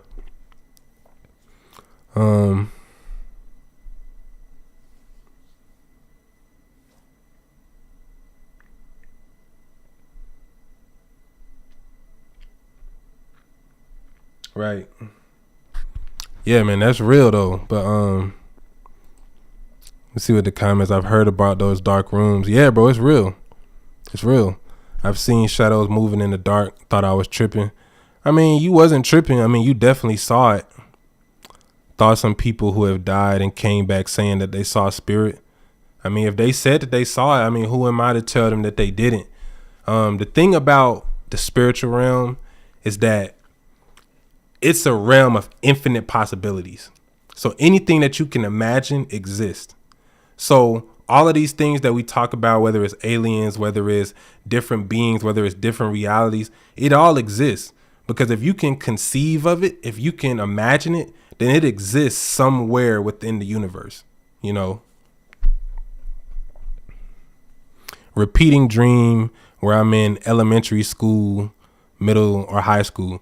Anytime that you have a dream and you're in a school setting, that means that the universe is trying to teach you something. That means that there's a lesson that you need to be learning right now, or there's a lesson that you are learning, and your dream is symbolically showing that to you. You know, everything in dreams is to be taken symbolically, not necessarily literally. So, you know, if you see certain animals in your dreams, certain people in your dreams, certain locations, you have to be able to decode what these things mean, because, you know, dreams are the language of your subconscious, and your subconscious speaks in symbols. It doesn't speak to you logically. You know, that's your conscious mind. Your subconscious speaks to you in more abstract ways. So, yeah, if you because I have dreams like that too. I have a lot of dreams where I'm in school. And anytime I have a dream where I'm in a school setting, it's usually a major lesson that I'm supposed to be learning, or maybe I'm already learning it, you know?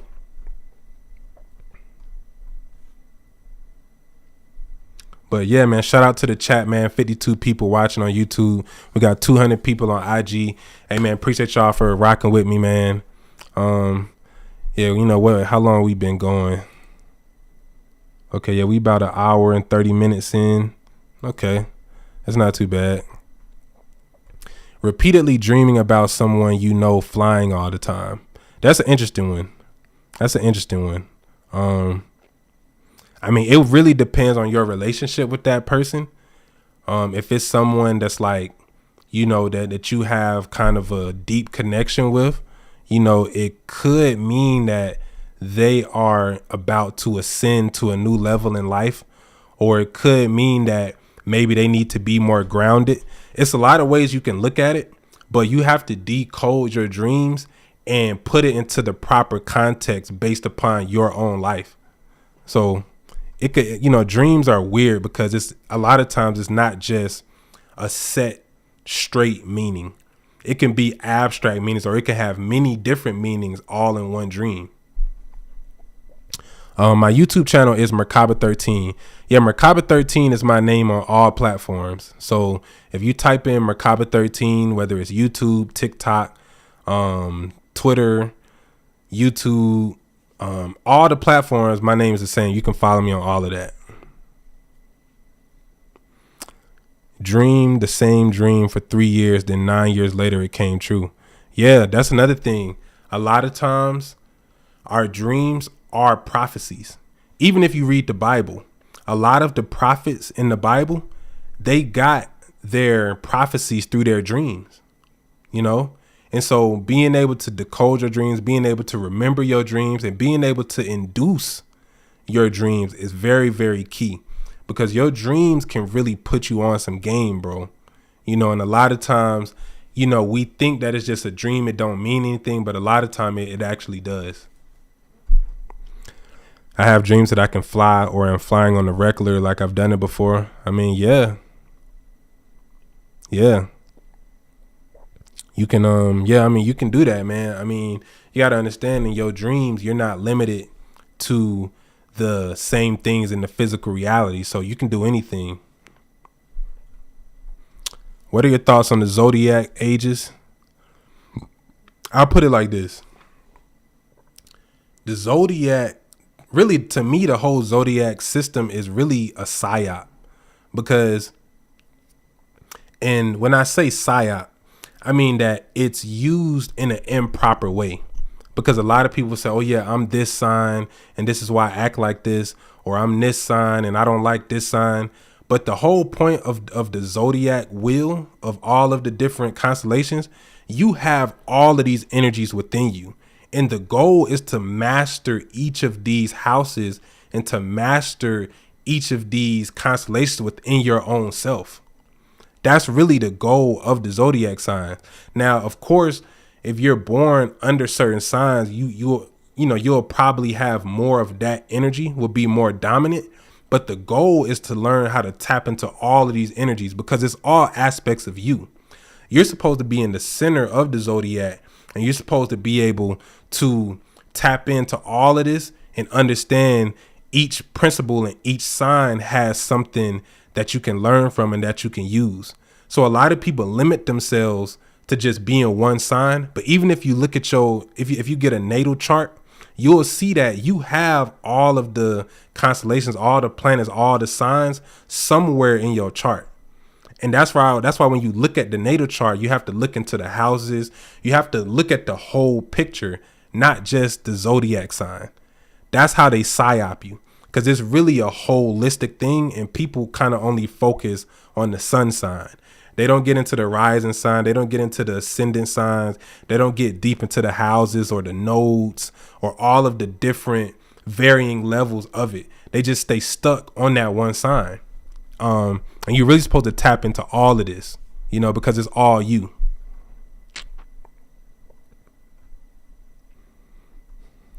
The will is a code to your soul and spirit. That's real. That's real. But yeah, man, you have all these energies within you, So at the end of the day, don't ever limit yourself to just being one type of way. And this is something that I learned from taking acting classes. Most people think that the way that they are, their personality is fixed, and that's just how they are. But no, you can change your personality. So if you think that you're shy, that's a program that you have downloaded and you have believed in based upon your past experiences. But nigga, if you shy, all you got to do is just start talking to motherfuckers every day, and eventually you will stop being shy. But you have attached yourself to these personalities and you don't realize that you can change it at any time. Look, bro, there was a time in my life when I could never do what I'm doing. There was a time when I had so much anxiety and I was nervous as fuck. I couldn't get in front of a camera and talk live to 200 people, right? But I had to develop that confidence. I had to develop that mindset based upon me doing these things that I wasn't comfortable with. And after I kept doing it consistently, I realized, like, bro, I was really just being scared for nothing. I always had these abilities, but you have to bring this shit out of you, and you can only bring it out of you by going through it.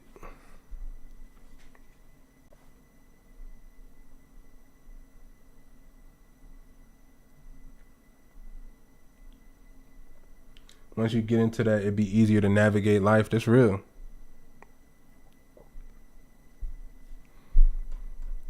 He said, I see satanic rituals in sports. Anytime a player goes into their 666 game, they do very well.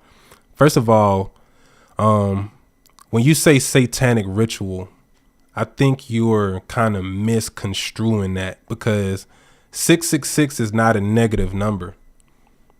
666 is not demonic. It's not satanic. It's really just talking about carbon. It's talking about 6 electrons, 6 protons, 6 neutrons. It's talking about the basic building blocks of reality. But see, the thing about religion is that they have to keep you spooked out. They got to keep you in fear, and they got to keep you thinking that you're going to go to hell if you don't believe in their book and their doctrine. I ain't gonna cap, bro. Christianity has the coldest marketing of all time, bro. That is some crazy marketing to tell people, hey, look, if you don't believe in our philosophy, you're gonna suffer for eternity. Hey, bro, that's a hell of a marketing campaign, right? And it's effective because most people that are religious, they're really religious because of fear, because they don't want to go to hell, you know? So it's one of those things. I took your advice on doing certain things on the 8th and the 17th. Genius. Oh, yeah. Numerology, bro, it's a code. You know, everything is a code, bro. Like certain numbers, certain days, it all has energy. You know, like I say, bro, the universe operates based upon formulas. You know, it's a mathematical equation to everything. Everything is about math. You know, everything is about numerology. You know, I'll tell y'all a story, bro. I don't really like telling people this because when I tell people about my life and everything I've been through, a lot of people think that I'm bragging or they think that I'm trying to be arrogant, but it's just real. It's just the shit that I experienced. But, you know, I skipped like 3 grades when I was in elementary school. I went from 2nd grade to 5th grade. I also went to private school for a couple years because I was extremely gifted in math. For some reason, I just had I just had a gift when it came to numbers. So when I was a kid, when I was like 5 and 6 years old, I used to just write down numbers on paper. I would just have notebooks full of numbers. I don't know why I was writing them. I just had a fascination with numbers, bro. And when I was in 2nd grade, we had this competition called Math Olympiad.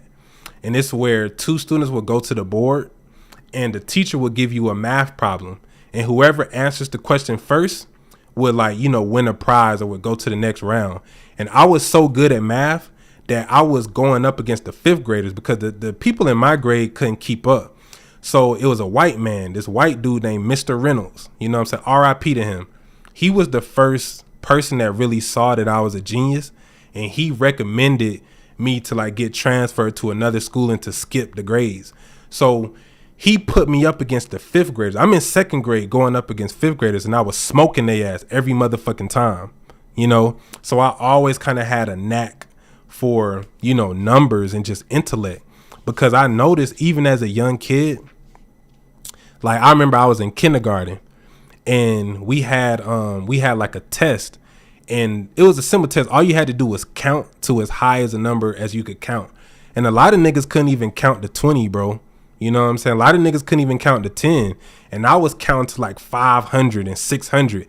And I was counting so high that, the person that was giving out the test was like, all right, bro, that's enough. So I was always gifted. I was always, weird. And that really showed me a lot about, how people are socialized and programmed, because I'm going to keep it real, bro. I'm going to say this shit. And a lot of people might not like this, but it's not cool to be smart in the black community, bro. Like I said, I grew up in the hood for real.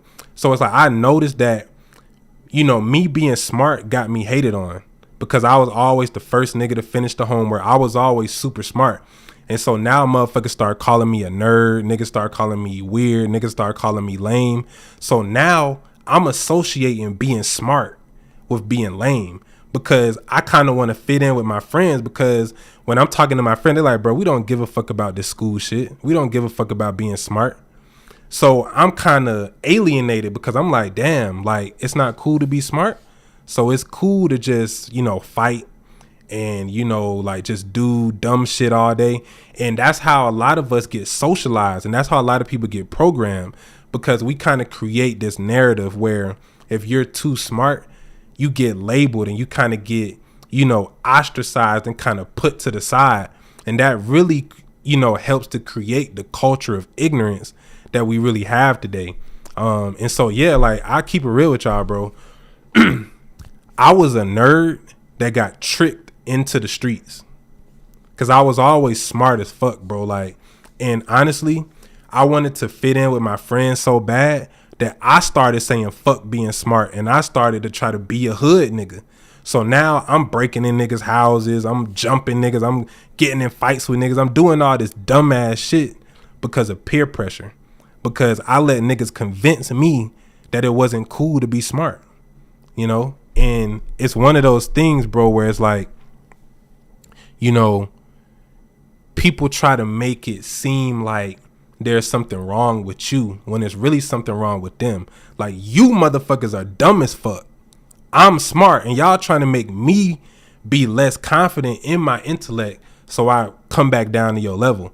And like I say, it's like, when I talk about shit like this, it may sound like I'm trying to say that I'm better than other people, but man, it is what it is, bro. At the end of the day, we need more intellect. You know, it's cool to have fun. Like, I'm not like a square ass nigga, like, you know, but at the end of the day, bro, it's like, I feel like intellect is downplayed in our society.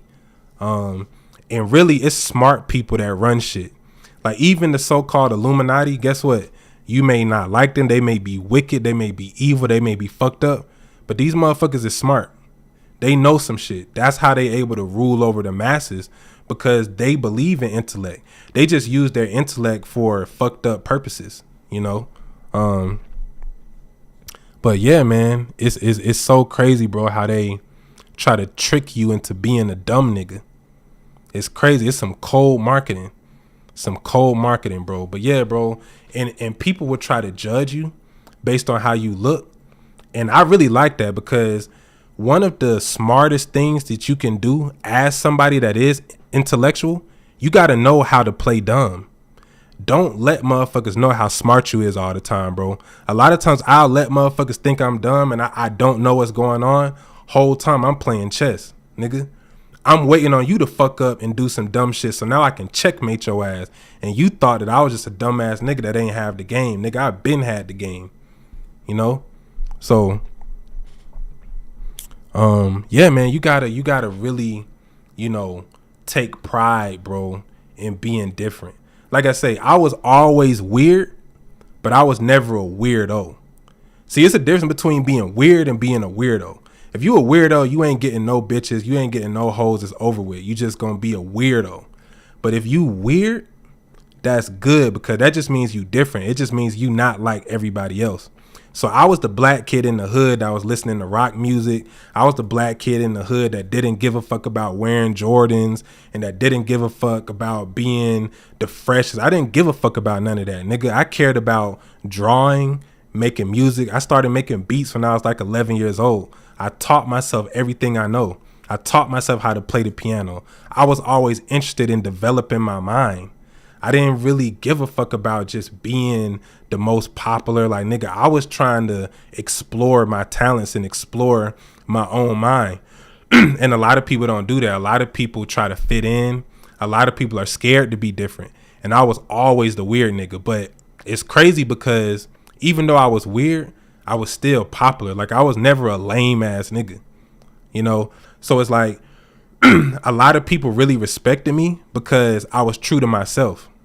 You know, so that really made me more popular because people could see that I wasn't trying to be like everybody. So now people trying to be like me, because if everyone is trying to be a gangster, everybody trying to be, you know, an NBA nigga, and I'm like the weird kid that's like into all of this esoteric shit, now I'm really the coolest nigga. And that's really what we seeing in the world today, bro. If you really look at the climate, it's really the nerds that's really out here winning, bro. You know what I'm saying? The niggas that we call lame in school, those are the niggas that's rich. Those are the ones that's owning tech companies. The Elon Musk and Mark Zuckerberg, all these niggas that we would say is squares and lame, these are the niggas that's actually the billionaires that's really running shit. So a lot of us was trying to be cool. We wanted to be cool. We wanted to be down. You know, we wanted to, you know, be in these in crowds, and we suffered because we didn't develop our intellect, you know, and a lot of people fell into that trap. My teacher's a freak. I love the nerds. I don't want a flashy rich man. I feel you on that. That's smart. Yeah, bro, the nerds, man. I mean, bro, listen, everything that I learned, because see, like I said, when I was in school, bro, I never fit in with any particular group, but I was cool with everybody. So I didn't fit in, but I got the game from everybody. So I was cool with the street niggas. So I got that game. You know, I was cool with the athletes. I was cool with the sneakerheads, but I was also cool with the nerds, right? And they the ones who taught me about Bitcoin and the dark web. Nigga, the first time I did DMT, nigga, it was fucking with them nerds, bro. All the niggas that everyone else was saying was lame. I'm like, nah, bro, y'all lame. These niggas are on way much more advanced shit than y'all are. These motherfuckers was already mining Bitcoin, bro, like in 2011, 2012. Before niggas didn't even know what the fuck Bitcoin was. So I saw it, I was like, damn, I need to hang around these niggas. Because for one thing, they a lot more low key, they way more smarter, and they had money. That and like I'm trying to explain to the street niggas like, yo, okay, niggas is trapping, niggas is hitting licks. Yeah, y'all got a little bit of money, but these nerds, nigga, these niggas is fucking on some whole other shit. But since they don't really have the outward bravado, you know, and they don't have like all the sauce and the swag, niggas kind of overlook them. But that's good because you look up and these motherfuckers done started fucking Facebook, and now these niggas got you on their platform getting your information and all this shit. So the smartest man always wins, you know? And like I said, you can learn something from everybody, bro. So I'm glad that I had the type of upbringing that I did because, like I said, I got game from everybody. So I'm glad that I wasn't too much of a nerd or too much of a street nigga. I got a little bit of everything to where I can kind of put all these elements together and it makes me, you know, much more powerful. But yeah, man, it gets deep. It gets deep. Definitely gets deep. But yeah, man, like I say, a lot of things in my life, bro, it just really just came from me, you know, looking within myself, bro, and not trying to just always be like, cause even like with the social media clout and all this, like, you know, little fame that I got on the internet, I never really even wanted it. I really started making videos just because I wanted to get better at public speaking. And I was trying to promote my music. You know, when I started off making content, I was making music content. I was making beats. I was putting out songs. And I noticed that when I was just promoting my music, that would get a little bit of engagement. But whenever I would do a vlog type of video, it would get way more engagement. So I was like, damn, obviously the universe is choosing me to go down this path, you know, and that's really how I started making videos, you know. This really wasn't ever my intention, honestly, but that's how the universe works. Sometimes we have these hidden gifts and these hidden talents. We don't even know we have them because we don't put ourselves in a position to have to use them or express them, you know. So, you know, you have to understand, you know, the power that you do have, you know, as a creator. Oh yeah, my bad, man. I'm neglecting the YouTube chat. I see it's a couple people. Tony Briscoe, I got a similar story. I was a paraplegic T1 incomplete and I walk now to it. That's what's up, bro. Hey man, you a strong person, bro. Anybody that was paralyzed, bro, I got a lot of respect, especially if you was able to heal yourself. Cause like I said, man, when I was paralyzed, bro, every doctor, and I went to like 5 different doctors, bro, and they all told me, nigga, it's over with. You never gonna walk again, nigga. It's done. You know, you're gonna be in a wheelchair for the rest of your life. But once again, willpower, nigga. How the fuck you gonna tell me what I'm gonna do? The fuck? Nigga, I'm that nigga. You know what I'm saying? So willpower, I willed myself out of that position, you know, and I've seen a lot of other people do it as well. So yeah, shout out to you for that, bro. You a strong, you a soldier, bro.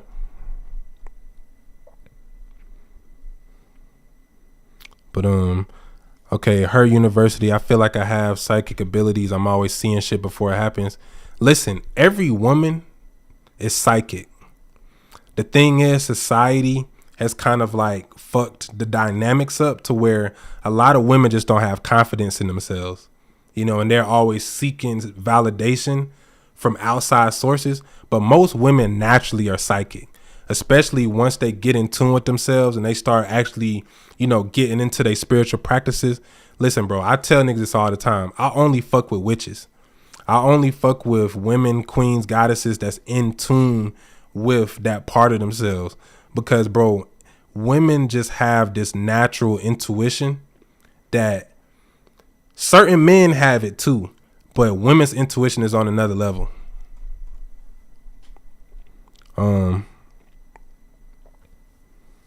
Facts.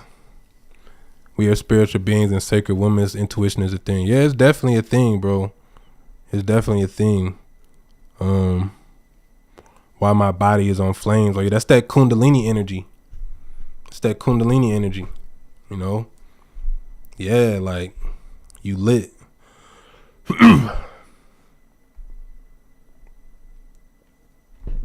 But yeah, man, it's so real.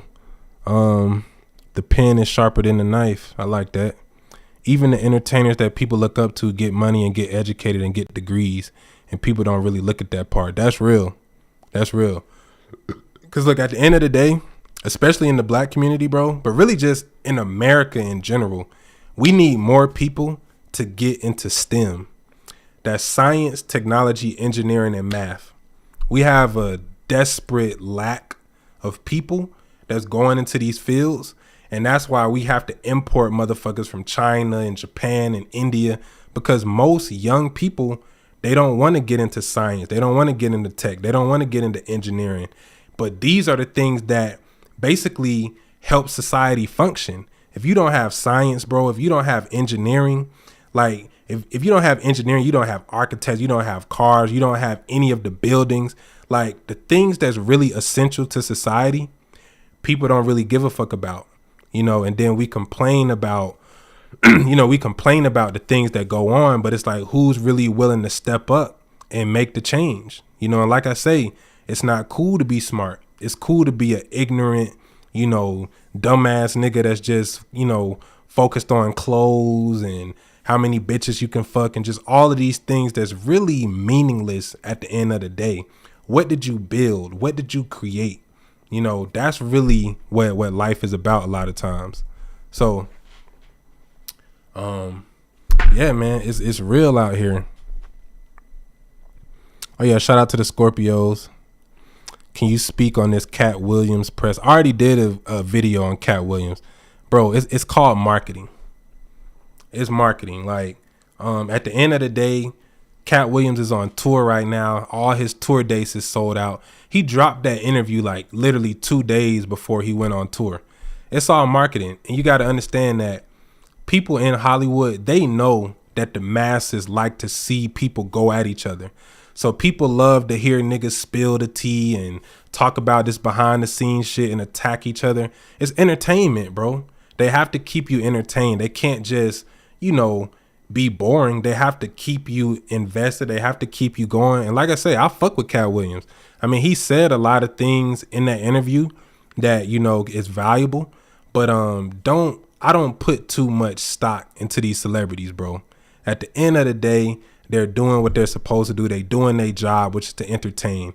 I don't look at it any more than that. It's like, yeah, I can break down, the symbolism of Hollywood and niggas wearing dresses. At the end of the day, bro, niggas been wearing dresses even way back in ancient times. It's certain traditions that niggas had in China, even certain parts of Africa, where men would dress up as women on a particular day as like a holiday, but it was done out of respect and out of reverence for the woman and for the goddess. So all of that shit, bro, it's like, we can break it down so many ways, but it's marketing, bro. It's entertainment. When you work in the entertainment industry, you have to keep people interested. You got to keep people, you got to keep people involved. Like even me. That's why when I make my videos, I always put an interesting title on the video, because you have to reel people in, especially on social media, bro. Like if you're trying to be a content creator, you really have like 2 to 3 seconds to grab somebody's attention, or they're going to keep scrolling, right? You got 2 to 3 seconds to grab their attention, or they're going to keep scrolling, So it's the same thing in Hollywood. But yeah, I fuck with Cat Williams though, Yeah, I fought him. Yeah, he had a lot of Cat Williams always been a real one though. He always, kind of dropped knowledge here and there. He always, had a certain energy. What made you go to Lucifer instead of Jesus? I don't know what you mean by that. But at the end of the day, I look at Lucifer and Jesus as the same entity. Lucifer, The morning star, the light bringer. The Lucifer is your pineal gland. That's what Lucifer is, bro. Like I say, I'm not one of these religious niggas. I'm not one of these like spooked out niggas. Listen, bro, everything that they label as satanic and demonic is really just the more ancient spirits that they had to demonize. Anytime a new anytime a new group of people come into power, you have to demonize the previous civilizations. That's just how this shit go. So, Lucifer is your third eye, bro. It's the pineal gland. It's light. You got to get out of the good and evil paradigm because that's how they keep you stuck. When you understand that it's really just talking about principles and forces of nature and forces of the universe, nigga, I fuck with Lucifer. I tap in with Lucifer. I tap in with Jesus too. You know what I'm saying? I tap in with the Christ, nigga. The Christ is your ascended self, your higher self. It's all talking about the same shit. If you in here, you gonna learn not to be spooked out. Oh yeah, listen. If you have a religious mentality, you probably been unfollowed me. You probably wouldn't even be watching my content if you was one of those type of people. You know what I'm saying? Thoughts on Islam and religion. Okay, this is my thoughts on religion. I think every religion has truth in it, but I feel like over time that the truth got spread out because you got to understand in the beginning, in the real ancient times, it was all one landmass. All the continents used to be together. And over time, as things spread out, the knowledge got spread out. So Islam got some of the knowledge. The Hindus got some of the knowledge, right? The Chinese got some of the knowledge. All of the knowledge got spread out, and those different groups formed religions, and they formed different philosophies and ideologies based upon their region and based upon that time and that era. Right. So every religion has truth in it. Like, don't get me wrong, bro. I read the Bible. I read the Quran. Both of those books have a lot of knowledge and a lot of metaphysical teachings in it. But you got to know how to decode the book, because a lot of people take this shit at face value and they don't understand the symbolism. They don't understand that it's codes within these books. It's numerology within these books, So you got to know how, as somebody that's conscious, you have to be able to not, be so like defensive and try to attack other people. You really want to learn from them. Now, like I say, my whole beef with religion, the thing that I don't like about religion is that I know that millions of people died because of religion.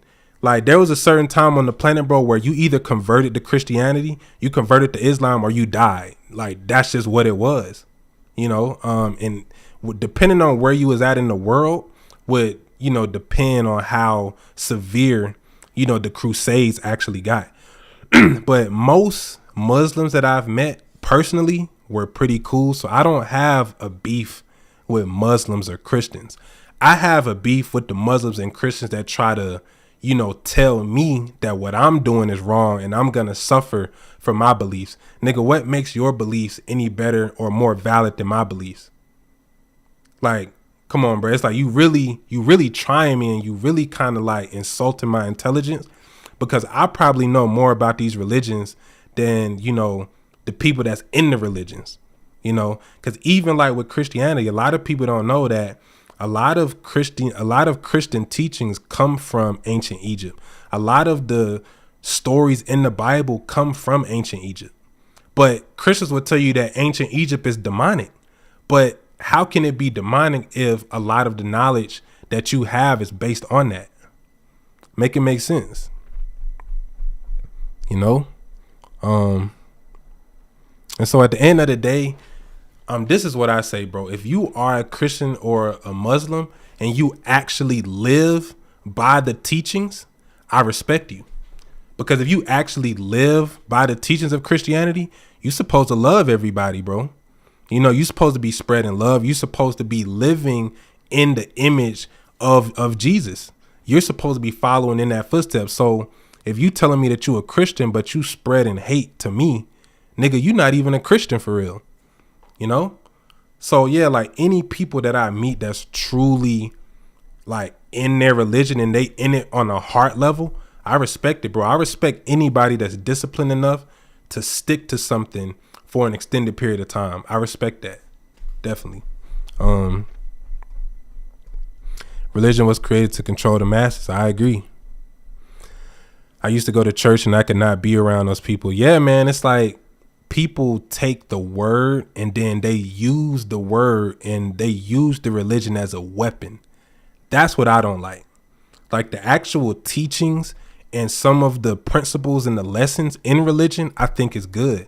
And I think religion does give you a certain level of morality to kind of base your life on. But eventually you need to get to the point where you study everything. So I feel like you should study Islam. You should study Hinduism. You should study Satanism. Study the thing that you think you don't want to study, or study the things that you think is bad and evil. You don't learn from, studying things that you already know about. You learn from studying things that you don't know about and studying things that, may be taboo or uncomfortable for you to deal with. That's true knowledge. True knowledge is not going to just be, easy or something that you already know. If you already know the shit, it's not fucking knowledge. So, yeah, man. Are there some truths to religion? Yeah, I just said it. It's definitely truth in religion. Every religion has truth in it. But you have to really study all of the religions, extract the truth, and then put them together and create your own truth. That's what I did. So I don't hate religion, because if I hated it, that would be, me giving my energy to it. I just understand that my level of consciousness has taken me beyond needing a traditional path. But some people need religion. Like everybody can't handle being as free spirited and open minded as we are. Some people need a strict path to follow, because, believe it or not, bro, like everybody can't handle freedom. Everybody can't handle truly being exposed to certain information. Because it's even certain people I met in my life where I felt bad because I felt like I exposed them to certain occult or esoteric information, and it kind of caused them to kind of go a little crazy, and I kind of felt bad, like, damn, man, maybe I shouldn't have introduced this to them, because like I say, everybody perceives and interprets things differently. So if I talk about, I work with demons or I work with dark entities, well, somebody that's not experienced or somebody that, has like subconscious fears, if they try to tap into what I'm tapping into, it may not work out well for them. That's kind of why I kind of became a little more conservative in certain information that I put out, because I had to realize like not everybody is meant to know certain things, Starseed Journey, nice meeting. Oh yeah, peace out, bro. Did Jesus have a church when he was preaching the word? No, according to the Bible, Paul established the rules for the general assembly or church house because people were out of order. I feel that.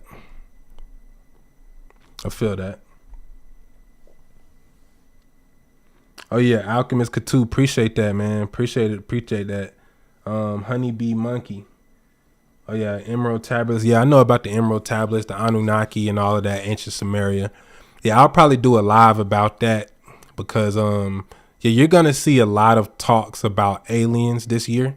That's gonna be an agenda, and this is why it's so crazy, because I know for a fact that aliens or extraterrestrials are real, but when most people think about aliens or extraterrestrials, they think about a big eye, big head, gray alien that you've seen in Hollywood. That's not what most aliens look like. A lot of aliens look like humans, and a lot of aliens can actually shapeshift and become humans. So everybody that's watching this video, at some point in your life, you've interfaced with an extraterrestrial. You just probably didn't know that you were interfacing with one, So yeah, you're going to hear a lot about that this year, because this is the thing. A lot of people will talk about, oh yeah, aliens are fake. It's just Project Blue Beam and it's a government conspiracy. Well, this is the thing. Project Bluebeam is actually the government conspiracy to distract you from the fact that there are other beings out here and there are other life forms. And it's really not aliens. It's really more so interdimensional beings and entities. Like most of these so-called aliens, they exist on the fourth dimension. They exist in different dimensions, in different realities, in a different space and time. And it's only people that have an open third eye, or if you're like in certain areas on the planet, or if you're at certain locations at a certain time, when you can interface with them, you know? So yeah, a lot of that shit, bro, it's like, oh yeah, like, you know, it's all fake. See, they want you to think that it's fake. That's why they, you know, they're gonna have fake alien, you know, sightings to kind of just make the whole thing seem like it's not legit. That's the true meaning of a psyop. See, when I talk about psyops, really at this point, bro, everything is a psyop. Even the conscious community is a psyop. That's why these niggas be getting jammed up and, you know, these niggas be touching kids and all this shit. It's psyops, bro. It's things that are purposely done to delegitimize, you know, these movements. So, you know, they'll put a plant into the conscious community to just start chaos, or they'll put a plant into the conscious community to just put out certain, you know, bad information, or to just make the whole group look bad. That's the same thing they did to the Black Panthers. That's the same thing they did to a lot of organizations. Like when they want to like get rid of something, they don't just come out and kill you a lot of times. They infiltrate your group and then they radicalize your group. So like that's what happened with the Black Panthers. Like they infiltrated the Black Panthers and then they had the agents be like, yo, look, we got these guns, we got these bombs, let's go blow up the White House, right? And so it's a honeypot. So the Black Panthers thinking like, oh yeah, we got some real down soldiers, like, you know, we finna go and, you know, get it popping. But the whole time it's a setup. That's how they psyop you. That's how they get you jammed up. It's never just, you know, just like all the way false. Cause in order for a psyop to be effective, there has to be truth in it, you know, and that's the thing about it. So, yeah, you're gonna see a lot about aliens this year. It's gonna be a lot of talk about that. Facts. Oh yeah, the Miami thing. Now, I got to do more research on that because I do know that the footage that I saw, they were saying it was like some teenagers at a mall. I don't think 100 cop cars is pulling up to a mall for some teenagers. So it definitely could have been something. You know, it definitely could have been something. And the thing about it is, like, a lot of people that do have, you know, experiences and they interface with these beings or these aliens, a lot of times things happen to them, or they kind of just fall off, or they kind of disappear, and it can kind of get mysterious. You know, so it's definitely a sensitive topic. It can fuck people up. I've realized that not everybody is ready for what I believe. My uncle keep asking me if I'm a witch. By the way, love, when you were on Billy Carson podcast, that's how I found you. Oh yeah, shout out to Billy Carson, man. That's my boy, man. We got some more content coming. Yeah, we recorded a lot of videos. We just didn't post them yet. But yeah, man, listen, being called a witch is a good thing. A witch just means that you have power. Why do you think they used to burn witches at the stake? Why do you think they had witch hunts? Because the witches had power. And the witches was able to tap into certain energies in certain realms that average people couldn't tap into. So even like back in the day, even if you was just a woman who knew how to, like, you know, find medicine and just make medicine out of plants, that's considered being a witch. See, voodoo, you know, being a witch, all of that, it's really just using the forces of nature and using the forces of the universe to produce change in your reality. That's what being a witch is. That's what magic is.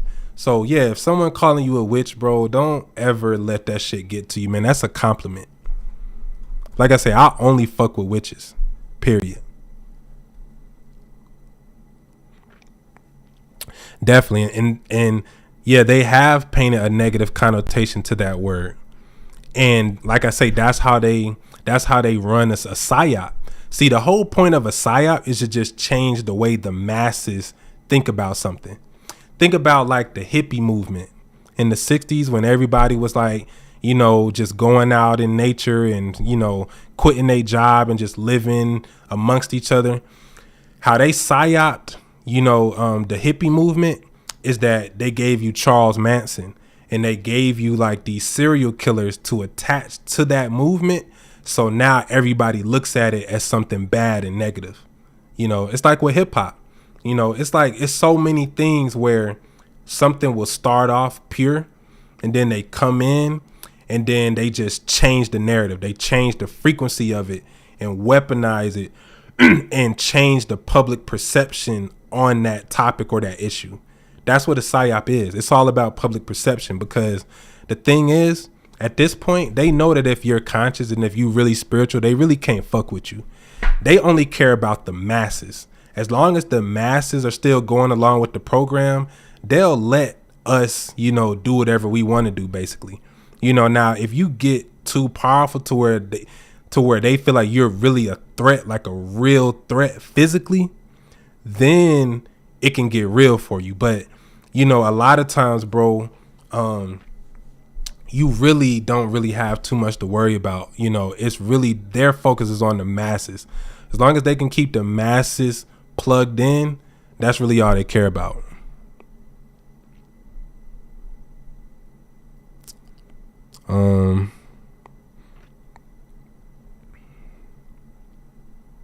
Thoughts on groupthink? Everything is groupthink. You know, that's really one of the major forms of control that they have is groupthink. And you know, the ability to be an individual and have your own thoughts about life, that's a superpower in this day and age, because most people will submit to the groupthink because people don't like to be, you know, outcasts. See, me, I'm an only child, bro. I don't have no siblings. So I'm used to being alone. I actually prefer to be alone. Even though I'm social to an extent, I just have to actually vibe with you. It's like, you know, but yeah, I never really cared about fitting in, bro. I was always a loner. And like I said, that's a 7 life path thing. You know, a lot of 7 life paths tend to be loners. Like, we can be social and we're very good with people, but we prefer to be alone. Like, I get most of my work done alone. You know, like a lot of people think that I have like a major big ass team. Like, nah, bro. I record all my videos. I edit all my videos. I do all my own marketing. I broker and you know, I negotiate all my own brand deals. Like, I don't have no manager. It's literally just me. I need to get a manager. I need to get a team, but it's hard for me to find people that have, you know, the type of work ethic that I do and that can keep up with, you know, my schedule, because, you know, I move very, very fast. But yeah. Thoughts on celebrity sacrifices? Kanye West said his mom was sacrificed and Jordan sacrificed his dad. Yeah, it's always going to be a sacrifice. And it's not even because it's levels to it. Like, a lot of times it's not even like the Illuminati that's doing it. A lot of times it's just actually the universe. Is like, you know, because this is the thing, when somebody that's a relative of yours dies, quote unquote, because there's no such thing as death. When somebody close to you, quote unquote, dies, their energy exists within you now. Right. So you got to understand that you're connected to them on a DNA level. So when these people do pass on to the other side, they actually exist within you and they help you become more powerful. So sacrifices get deep. It's a dark subject, but this, you know, sacrifice goes back thousands of years, bro. They did, you know, human sacrifice in Egypt. They did that in Native Americans used to sacrifice people. I don't necessarily, you know, advocate for that. But the thing is, it's energy. So if you put energy towards something, you're gonna get a result. It's cause and effect, you know. But yeah, the industry, bro, I mean, it's always gonna be rituals and dark magic involved with the industry. I mean, that's what it was built off of.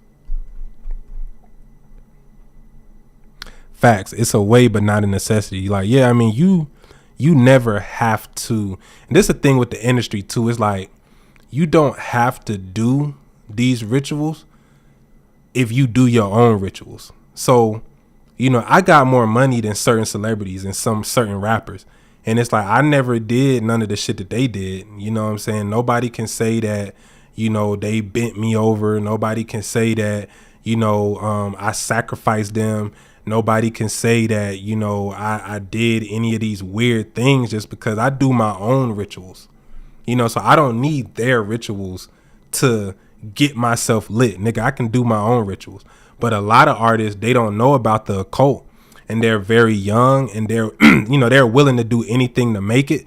So, you know, they'll, you know, they're willing to sacrifice and do all these things, you know? But yeah, at the end of the day, yeah, bro, I mean, it's all up to you, you know, what type of life you want to live and what type of energy you want to carry around with you. But like I say, I don't judge people, bro. I mean, at the end of the day, if you a broke ass nigga in the hood and you have an opportunity to become a rich, you know, successful person, I can't really expect too many niggas to not engage in these dark acts, because a lot of times, like, niggas just don't really be knowing an alternative, you know, and they so desperate to get out their situation that they willing to compromise themselves and they willing to do these things. And like I say, man, it's a part of the game. On some level, everybody does certain things that may be contradictory or that they may not want to do. So you're gonna have to make a sacrifice to become successful. But it's like, what type of sacrifice? Because to me, I just sacrificed having fun. I sacrificed, you know, being cool. I sacrificed, you know, doing a lot of things so that I could set myself up to be successful. Like I say, man, this is like what you see me doing now is the result of 10 years. I put out my first YouTube video in 2012. That's 12 years ago, right? And I didn't blow up until like 2020 and really like 2022. So that's 8 years of learning the craft. That's 8 years of, you know, getting better at what I was doing, learning more about myself before I actually became successful. And most people, if I tell them like, yo, you're going to have to work hard and struggle and sacrifice for 8 years and you'll be a millionaire. Most people not willing to do that, you know, because they're so focused on what they can get right now. They want what they want right now, and they can't really see long term. So yeah, you got to shift that mindset. Facts. Torian, we are actually the aliens. That's facts. We definitely are aliens, because another thing about the aliens is that you have to look at it more so as a consciousness, more so than a physical being. See, y'all niggas want to see an alien come out of spaceship and come up to you and start talking. That's probably not going to happen. You know, what we're talking about is a consciousness and an energy that's from another realm. So it's certain people that you'll meet out here where they just have a super powerful energy. Like, it's certain people that I've met, bro, where when I was just in their presence, like literally my body was shaking because their vibration was that high. That's alien shit. You know, it's certain people that have that much energy, and, you know, they're just activated on that level to where when you around them, it can activate you. You know, it's certain Buddhist monks where people pay thousands or millions of dollars just to sit next to them and meditate, because their energy is so powerful that you can get healed just from meditating with these people. You know, because these are people that's just been meditating and just strictly focusing on spirituality for like 30, 40 years. And people, you know, give them gifts and they give them offering because their energy is just at such a high level. Like, that's alien shit, because it's not really, you know, bound to this realm. So, yeah, it's not really, you know, it's not really always a physical being. You know, it's more so a consciousness. So, yeah, man, we've been chopping it up, man, for about 2 hours. So I'm gonna do a few more questions, and then I'm gonna get off this motherfucker, bruh.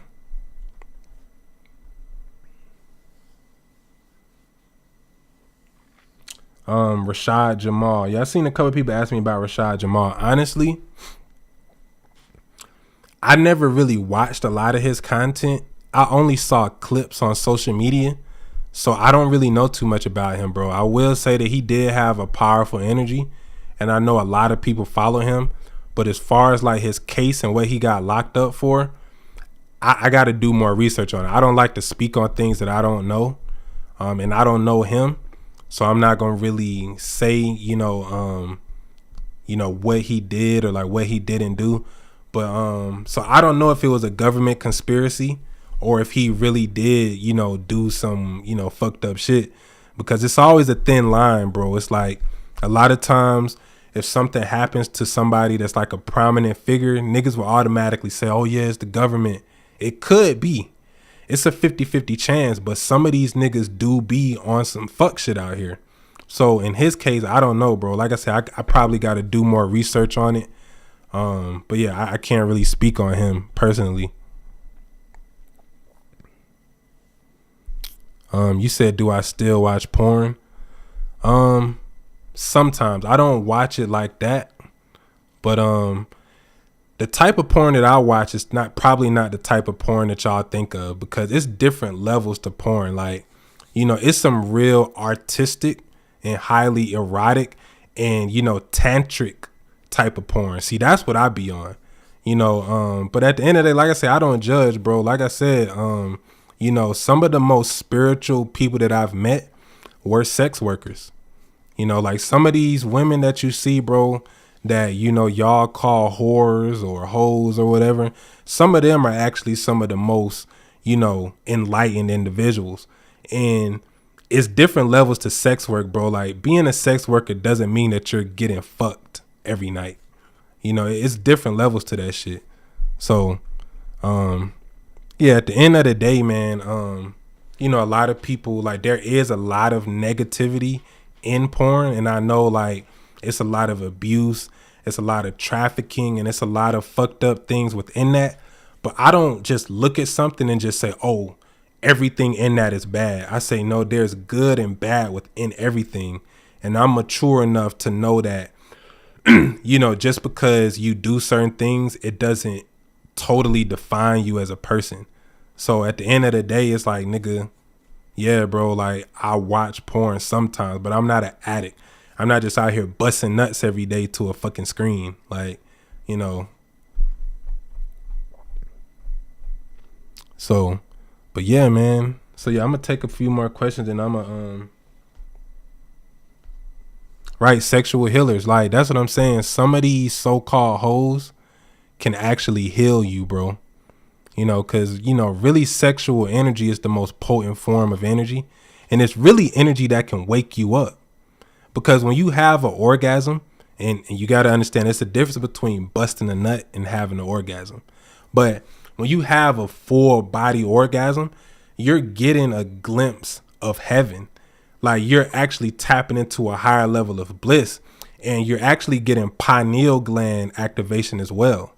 So don't be one of these uptight conscious niggas that's like asexual, and anytime you see something sexual, niggas get their panties in a bunch and start motherfucking sweating and acting all weird. Like, bro, all of us came to this world through a pussy. Okay? So it is what it is. Facts. Sexual energy is also creative energy. You know? So yeah, that's real though. That's real. So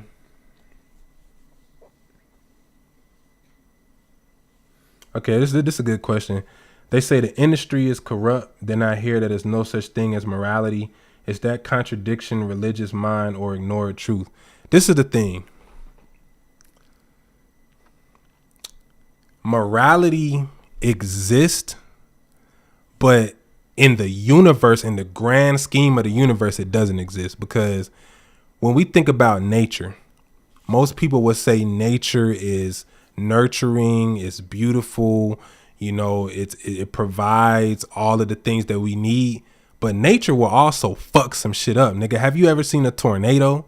Have you ever seen a hurricane or earthquake? Like, there's always this balance. And it's like, nature has destroyed and killed millions of people. So is nature evil, or is nature just a force that's beyond our ego and that's beyond our human understanding? So that's how I look at good and evil. Like certain people that we could say, oh yeah, he's evil.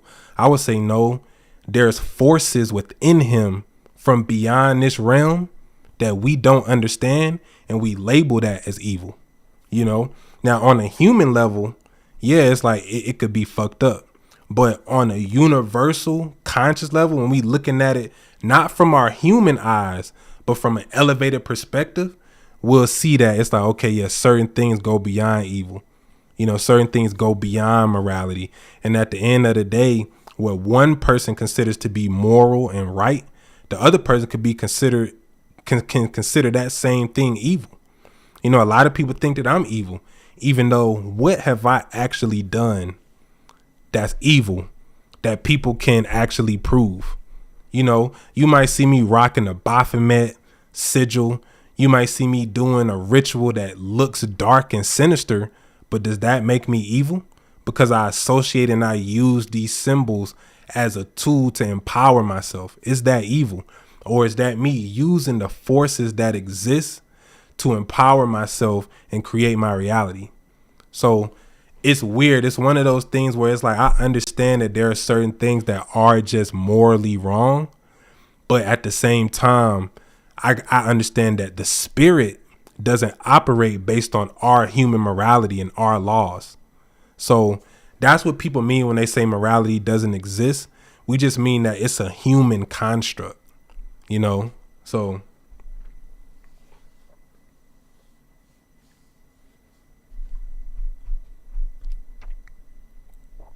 where the alt girls at? Hey man, they in the chat, bro.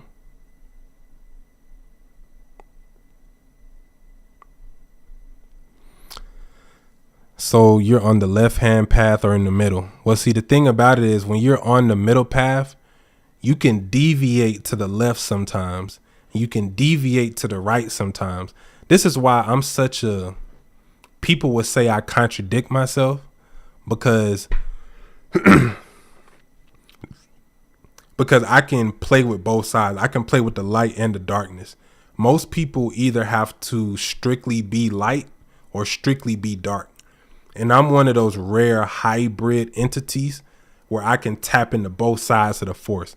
It's very difficult to do, and not many people can do it. So yeah, it's like I'm on the middle path, but sometimes I'm more left hand.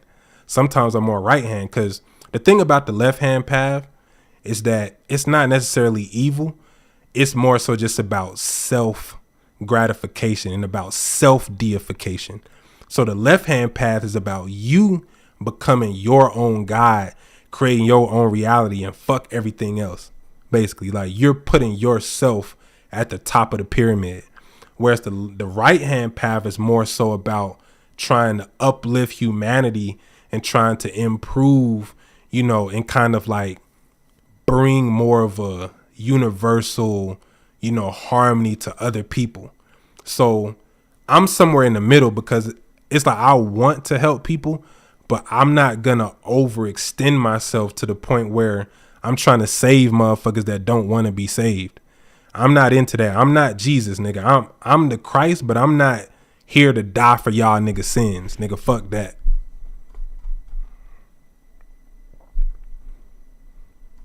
So, when did you overcome fear of the dark? Did you ever have fear of it or devil or whatever? Honestly, I was always a little bit demonic. Even my mom, you know, and like some of my relatives, they used to call me a demon child when I was young, because I always gravitated to dark things, even as a child. So I remember like I would go to church, and you know they would always tell me, oh yeah, just pray, just ask God for whatever you want and he'll give it to you. So I would pray every motherfucking day, nigga. I want new video games. I want motherfucking a skateboard, nigga. I want a fucking toy truck, anything. I'm praying to God. And I would never get that shit. So one day I said, fuck it. Nigga, I said, fuck it, nigga. I prayed to the devil, nigga. And guess what? I got what I prayed for. So now I'm a young child. I'm like, hold up, bruh. I'm praying to God and I never got what I prayed for, but I prayed to the devil and I got that shit. So now my head fucked up.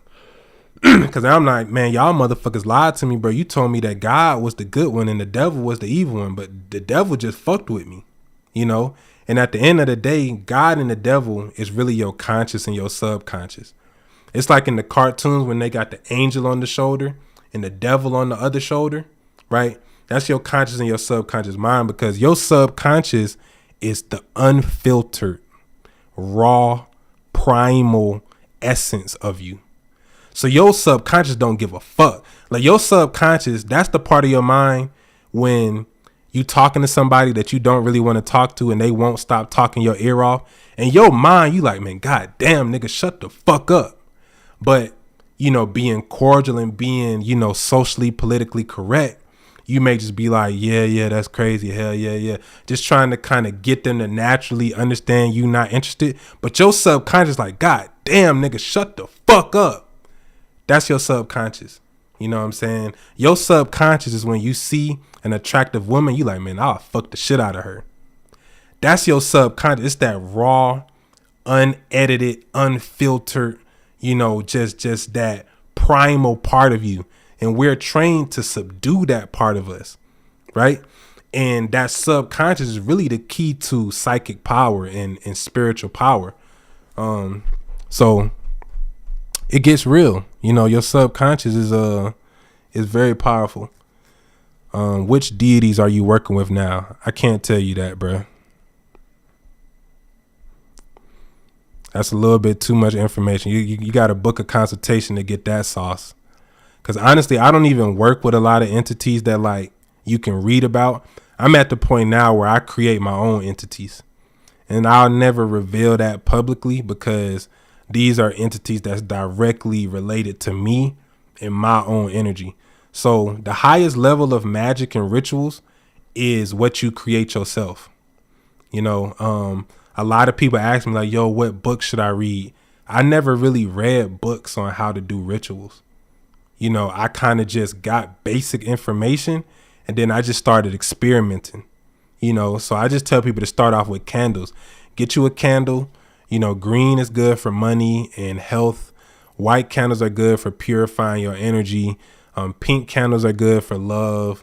Red candles can be used for love. It can be used for lust. It can be used for blood rituals. It can be used, you know, red is kind of versatile. Yellow is good for self-confidence and creativity. Blue is good for communication. Purple is good for opening up your psychic abilities and opening up your spiritual faculties. So each color corresponds to different aspects that you can tap into. So, but, yeah, man, can you talk about archons? I'll save that for another one, because that's a deep topic. I've always found it crazy that some people don't have an inner dialect. But yeah, it was a study that came out that said that 50% of people don't have an internal dialogue. They don't have a voice in their head. Now, like I said, I don't know how true that study is. I don't know if it's just 50% of the people that they researched, but I do know for a fact that it was this one dude in the hood, man, and I used to meditate outside of his house. Well, not outside of his house. It was an apartment complex, and there was like a little park in the middle, and I would go out there and meditate. And he came out there and told me, he was like, bro, I be seeing you out here meditating, bro. He was like, man, how do you do it, bro? He was like, anytime I try to meditate, I just can't see anything. I can't hear nothing. He was like, bro, I don't have any internal visions or any internal thoughts. He was like, bro, it's just blank. And when he told me that, bro, I was really kind of scared. Like, that shit gave me chills. I was like, bro, so you can't close your eyes and imagine things? He was like, nah, bro, it's just darkness. So I understood that, like, oh yeah, not everybody has an imagination. And that's why I say we take for granted the things that we have. Everybody doesn't have, you know, imagination, bro. Everybody doesn't have a mind to tap them into creative abilities. So if you have the ability to imagine and visualize, you got to understand you have a gift that not everybody has.